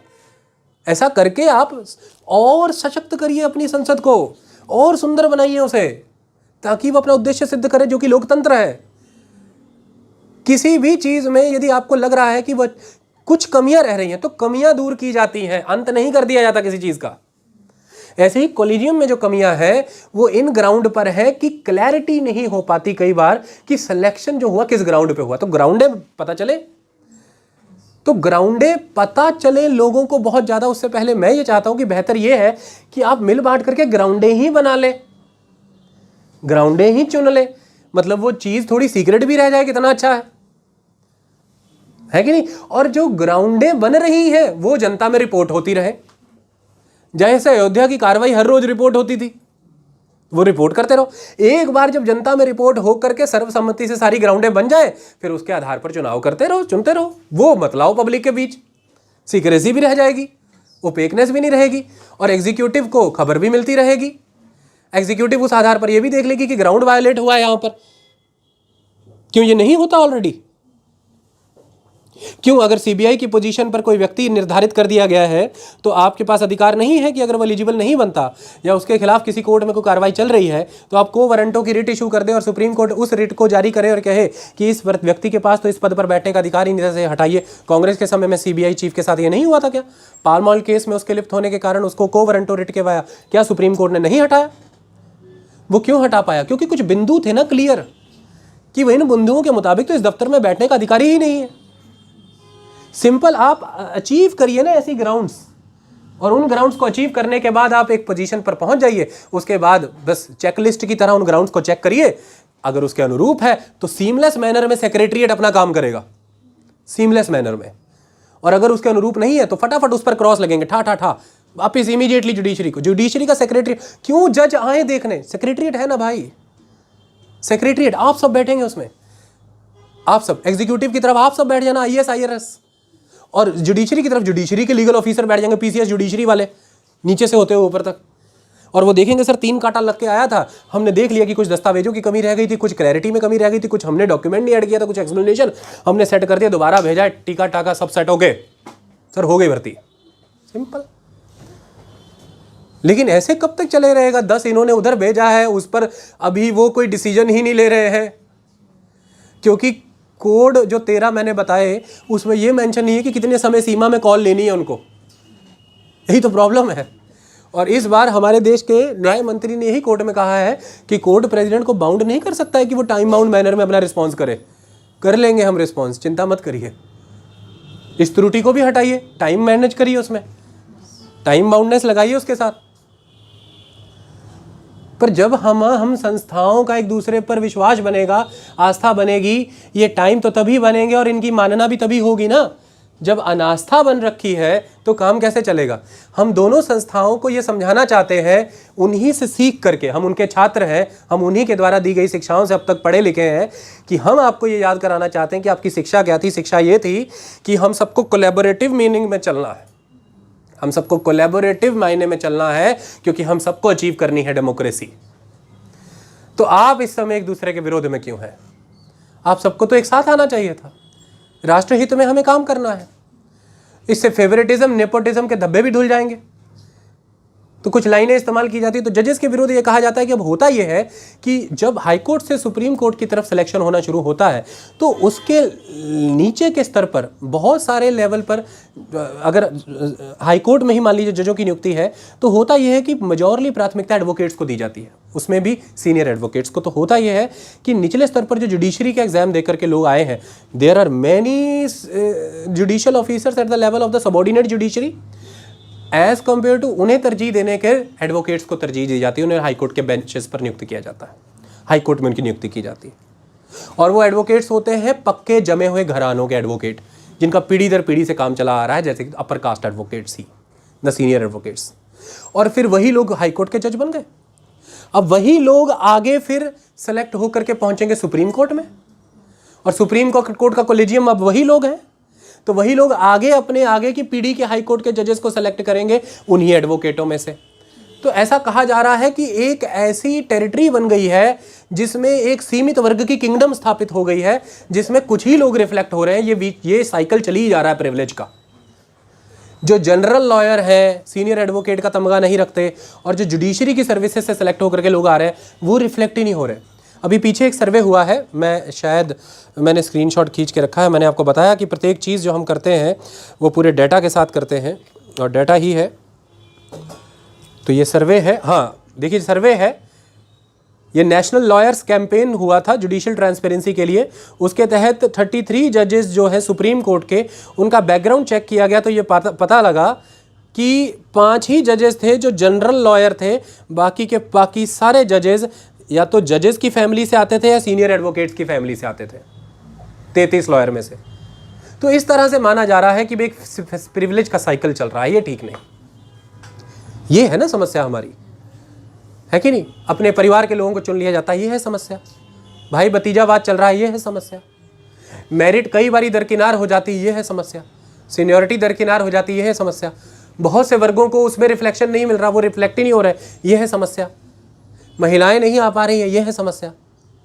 ये समस्याओं का निदान अलग अलग मंचों पर बहसबाजियों से नहीं होगा, ऐसा है कि मेरे हाथ में पानी है और इनको लगी है प्यास, ठीक है, बशर्ते पानी पिलाने के मैं पूरी जनता में डिंडोरा पीट रहा हूं। यहां दो इंस्टीट्यूशंस ऐसे एंगेज हैं जिन्हीं के पास सारी पावर है रिजॉल्व करने की, और वो हम सबके पास रहे हैं जिनके पास एट प्रेजेंट तो पावर नहीं है। आई बात समझ में? That is all. तो आपके पास शक्ति है, मैंने आपको सारे के सारे नेगेटिव्स बता दिए, आप दूर करने के लिए बैठ जाइए। और उसकी तरीका एक ही है कि आप मेरिट के वाया आइए, आप निर्धारित करिए, क्योंकि जुडिशियल लेवल पर मैं मानता हूं कोटा सिस्टम नहीं चल सकता। मैं मानता हूं कि वहां पर हम कॉम्प्रोमाइज़ नहीं कर सकते, और मैं ऑलवेज मानता हूं कि हमें बहुत भारी भरकम स्तर पर एटलीस्ट जुडिशरी को अलग अलग सेक्शंस, अलग अलग प्रेशर ग्रुप्स, अलग अलग पार्टीज, अलग अलग ऑपोजिशंस के प्रभाव से दूर रखना चाहिए। अगर ये हुआ, आप सब में एक कमजोरी सी आने लग जाएगी, आप नोटिस कर लेना। आप सब भयभीत से होने लग जाएंगे, ये आप नोटिस कर लेना। आप सबको सब्सक्राइब करने पड़ेंगे फिर कोई ग्रुप्स, कोई समुदाय, क्योंकि आपका रक्षण फिर उसको सब्सक्राइब करके ही होगा, क्योंकि जिसका समुदाय जितना प्रबल वो व्यक्ति उतना शक्तिशाली। फिर टेंशन होने लग जाएगी और फिर वो ठीक नहीं होता। किसी भी देश के लिए ये देश सही नहीं है कि जनता सेक्टोरियन हो जाए। आई बात समझ में? आप सेक्टेरियन वे में इस तरह से बटे, ये ठीक नहीं। आप अपने अस्तित्व को बचाए रखने के लिए, समाज में अपने आप के रक्षण के लिए यदि लोगों को सब्सक्राइब कर रहे हैं, उनके समुदायों को सब्सक्राइब कर रहे हैं, ये समाज के राष्ट्र के सामने बड़ा प्रश्न चिन्ह है। क्योंकि राष्ट्र के पास संविधान के द्वारा दी गई लोकतांत्रिक संस्थाएं हैं, क्या वो आपके रक्षण से चूक रही हैं? क्या वो कमजोर पड़ रही हैं? आप अपने आध्यात्म के विकास के लिए, आप धर्म के विकास के लिए, अपनी शिक्षा के विकास के लिए, अपनी प्रेरणा के विकास के लिए किसी भी संस्था से, किसी भी पंथ धर्म से जुड़ सकते हैं। आप इस मैनर में सेक्टेरियन हो सकते हैं, नो प्रॉब्लम एट ऑल। लेकिन आप अपने रक्षण के लिए यदि जुड़ रहे हैं, यह तो बहुत बड़ा प्रश्न चिन्ह है। आप कॉलेज के किसी ग्रुप को सिर्फ इसलिए ज्वाइन कर रहे हैं कि आपको प्रोटेक्ट कौन करेगा, यह तो बहुत बड़ा प्रश्न चिन्ह है। आप उनकी विचारधारा से प्रभावित है इसलिए ज्वाइन कर रहे हैं, यह तो आपकी स्वतंत्रता है, करना चाहिए। लेकिन आप उनसे इसलिए ज्वाइन कर रहे हैं क्योंकि ना, या तो ऑप्शन एक ही है, या तो खत्म हो जाओ या ज्वाइन कर लो। ये तो ठीक नहीं है भाई, ये तो ठीक नहीं है। कॉलेज क्या कर रहा है यहाँ पे, कुलपति क्या कर रहा है यहाँ पे? तो मैं तो भयभीत हूँ ऐसे कॉलेज से, मैं नहीं जा सकता, मुझे डर लगता है। मैं चुनूंगा विचारधारा के आधार पर, और तब मुझे चुनने से कोई रोके ना, यदि विचारधारा सही है। लेकिन सिर्फ इसलिए कि इन पाजी के साथ जुड़ करके बचे रह जाते हैं, ये तो गलत है यार। देश कहाँ है फिर बंद कर दो सारे पुलिस थाने, बंद कर दो अदालतें, और बंद कर दो सरकारों को। ये ठीक नहीं है। इसलिए मैं मानता हूं कि यहां जुडिशरी ही प्रोमिनेंट रहे तो अच्छा है। हम सबको प्रोटेक्शन लास्ट में उसी से मिले तो ज़्यादा अच्छा है, क्योंकि इक्वलिटी बिफोर लॉ की कहानी वहीं सिद्ध होगी। इक्वलिटी बिफोर एनी बॉस के सामने ये नहीं होगा। बॉस नेचुरली कभी अपने रक्त को, कभी अपने सगी संबंधियों को, कभी अपने चाटुकारिता करने वाले लोगों को ही सपोर्ट करेगा आपसे अधिक, या फिर आपको भी वैसा बनना होगा। बहुत देर लगती है जब बॉस धर्म की परिपट्टी पर चल पड़े और फिर वो आपको इस आधार पर चुने कि आप गुणवत्ता से भरे हुए हैं। पर ये कब तक वेट करते रहें? कब तक हम उस युग में जीते रहें जिसमें हम ये एक्सपेक्ट करें कि जो किंग है वही अपने डेस्पोटिज्म को टेम्पर कर ले अपनी काइंडनेस से? ये तो अच्छा राज्य नहीं होगा कि हम ये कह लें कि जो ठीक है, अशोक बेनेवलेंट था, लेकिन वर्ड क्या था? Benevolent absolutism, benevolent despotic. था तो निरंकुश ही। फिर अगली पीढ़ी उसकी नहीं भी बेनेवलेंट रहनी चाहेगी, क्या कर लोगे आप? लेकिन जब जहाँ पर इंस्टीट्यूशंस होती हैं, वहाँ पर इंस्टीट्यूशन की पोजीशन पर बैठने वाले की व्हिम्सिकल्स, उसकी इच्छाएं नहीं चल सकती, उसे वैसा ही रहना पड़ेगा जैसी संस्था है। और आपको कानून के सम्मुख बराबरी और कानून का बराबर संरक्षण संस्था दे रही है, कोई व्यक्ति नहीं, कोई समुदाय विशेष नहीं, कोई पंथ विशेष नहीं। और वह संस्था का जन्म संविधान से हुआ है। हमें संविधान को अक्षुण्ण रखने के लिए जुडिशरी को अक्षुण्ण रखना ही होगा, यह अनिवार्य है। इसके लिए जुडिशरी का हनन ना कर ले, इसके लिए मैं कह रहा हूं ले आइए नियमों की आवश्यकता है, सुधार की आवश्यकता है, बहस की, डिग्रेडेशन की, डिफेमेशन की आवश्यकता नहीं है। इससे हम अपनी संस्थाओं को गिरा रहे हैं और यह ठीक नहीं है। आई बात समझ में? यदि हृदय सत्य हैं दोनों ही पक्षों के तो इसका समाधान तुरंत आएगा।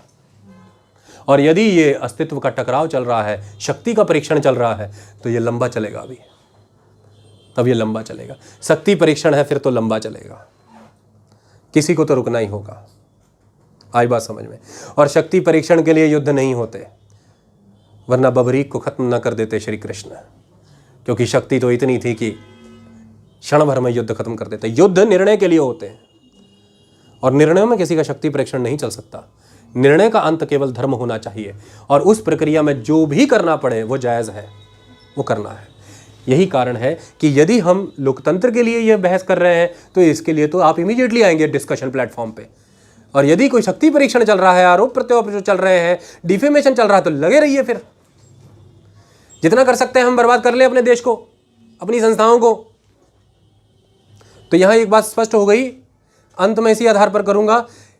फिलहाल इस बात पर कोई संशय नहीं है कि कॉलेजियम ने एक से एक अभूतपूर्व जस्टिस दिए हैं, हमें गुणवत्ता से भरी जुडिशरी दी है। जुडिशरी ने अपना काम बहुत हद तक बहुत अच्छे से निभाया है, बहुत से अधिकारों को अक्षुण्ण रखा है, बेहतरीन रहा है। लेकिन कमजोरियां देखी गई हैं, कई बार चीजें नाकामयाबी में निकली हैं, फेवरेटिज्म भी देखा गया है, ये चीजें हुई हैं, इसको सुधार लेना जरूरी है। लेकिन ओपेकनेस के नाम पर, ट्रांसपेरेंसी, अकाउंटेबिलिटी के नाम पर, इंटीग्रिटी के नाम पर हम उसे एक स्टैंडर्ड इंस्टीट्यूशन मान करके बाकी इंस्टीट्यूशन की परिपट्टी पर उतार दें, यह स्वयं ही संविधान को खत्म करने जैसा होगा, लोकतंत्र को खत्म करने जैसा होगा। ऐसा नहीं, हर संस्था अपने रूप में चल रही है, उसकी अपनी मर्यादा है। आई बात समझ में? हर चीज, कोई जज, यहां तो इस बात पर विवाद हो गया था कि chief justice of India, ex chief justice of India Sharad Arvind Bobde किसकी बाइक पर बैठे हैं, किसकी हार्ले है ये है लेवल हमारे इंटीग्रिटी ऑफ द जजेस का, कि मतलब आप बैठे हैं, पता लगाना पड़ेगा किसकी है, किस व्यक्ति की, किस समुदाय का हिस्सा है, किस पॉलिटिकल विंग को बिलोंग करता है, और आप बैठ कैसे गए। इस लेवल की प्रेस्टिनिटी अटैच्ड है एक जज के साथ, तो आप उसे पब्लिक को एक्सपोज कैसे कर दिए। कब हो जाएगा कि जज आकर के एक भरी हुई सभा में प्लेटफॉर्म पर भाषण देंगे, क्या मैं न्यायवादी हूं, लोग कहेंगे हाँ है, क्यों, आपके पिछले 3 फैसले हमारे समुदाय के हक में थे। ये क्या है भाई? तो देश ऐसे नहीं चलता। जैसे शिवगामी देवी कहती थी कि मेरा वचन ही है शासन। वचन देने से पहले सोचना पड़ेगा, क्योंकि तुम्हारे फिर दिए गए वो वचन पूरे राज्य को अस्थिर कर गए। अंत हुआ, खात्मा महिष्मति का हुआ। मूवी का सबक यही था। यदि शासन वचन ही है तो वचन किन ग्राउंड पर आना चाहिए, यह बहुत बड़ी बात है। आप उस स्त्री से पूछे बिना अपने पुत्र को उसके विवाह का वचन नहीं दे सकती, यह बड़ी चीज है। आप सत्य को जाने बिना बाहुबली को निष्कासित नहीं कर सकती, यह है बात। तो यह वचन ही है, शासन वाला एटीट्यूड देश में नहीं चलता जहां पर डेमोक्रेटिक इंस्टीट्यूशन हो। आई बात समझ में? इस चरित्र से हमें चलना होगा। जिस मां ने निष्कासित किया है उसके प्रति एक रत्ती भर भी विरोध या वैमनस्य नहीं है। यह चरित्र बाहुबली का है। इंस्टीट्यूशंस को वैसे काम करना है। देश को सुदृढ़ बनाने के विषय में चर्चा हो रही है, किसी की जीत या हार के लिए नहीं। कोई यहां शक्तिशाली या कोई कमजोर होकर नहीं निकलेगा। हम सब मजबूत होकर निकलेंगे, क्योंकि मंथन के बाद जो निकलते हैं वह रत्न है, और हम सबको उससे जो पीना है वो विष है। ये हम सबका दायित्व है कि हमें पीना है, क्योंकि रत्न भी हम ही भोगेंगे। लेकिन हम विष उगलने लगे, ये सही है? बताइए। तो ये ठीक नहीं। तो जब भी हम राष्ट्रहित में कार्य करते हैं, मेरा ऐसा मानना है भाव वैराग का होना चाहिए, मोह माया से दूर होने चाहिए, तभी हित में फैसला होगा, वरना नहीं होगा। वरना किसी मोह के धागे में बंध ही जाएंगे, और यह सही नहीं होगा राष्ट्र के लिए। राष्ट्र बहुत बड़ा है, सबसे बड़ा राष्ट्र है। राष्ट्र है, हम सब है। लेकिन अंध राष्ट्रवादी कभी ना बनिएगा। राष्ट्र हम सबसे है, राष्ट्र हम सबसे है। राष्ट्र के नाम पर हमारा हनन नहीं किया जा सकता। इस सत्य को सदैव याद रखिएगा। ओके, तो मैंने आपको सारी प्रक्रियाएं समझा दी। हमारे देश के न्याय मंत्रालय का यदि कंसर्न ये है कि judiciary non favouritism, non transparency, accountability की तरफ बढ़े, नॉन ओपेकनेस की तरफ बढ़े, मेरिट की तरफ बढ़े और अलग अलग वर्गों को समाहित करे, मैं इस विचार के पक्ष में हूं। मैं इस विचार के पक्ष में हूँ। तरीका मैंने बता दिया क्या है। और जुडिशरी यदि कहती है कि इस सभ्य के मुताबिक बेस्ट सूटेबल मैकेनिज्म कॉलेजियम ही है, मैं इस विचार के साथ खड़ा हूँ, कॉलेजियम ही है। जजेस को सिलेक्ट करते हैं, मुझे इस फ्रेज से कोई नफरत नहीं है, कोई प्रॉब्लम नहीं है, बिल्कुल सही है। जजेस को सिलेक्ट करें, मैं वोट डाल के नहीं कर सकता। समझ में आई बात? ये सही है। दोनों को विचार करना है, सुधार करना है, हमें देश को आगे लेकर के जाना है। कोई भी भूल चूक हो क्षमा करें, आप सबके विचारों का स्वागत है, आप अपने विचार भी रख सकते हैं। Thank you so much.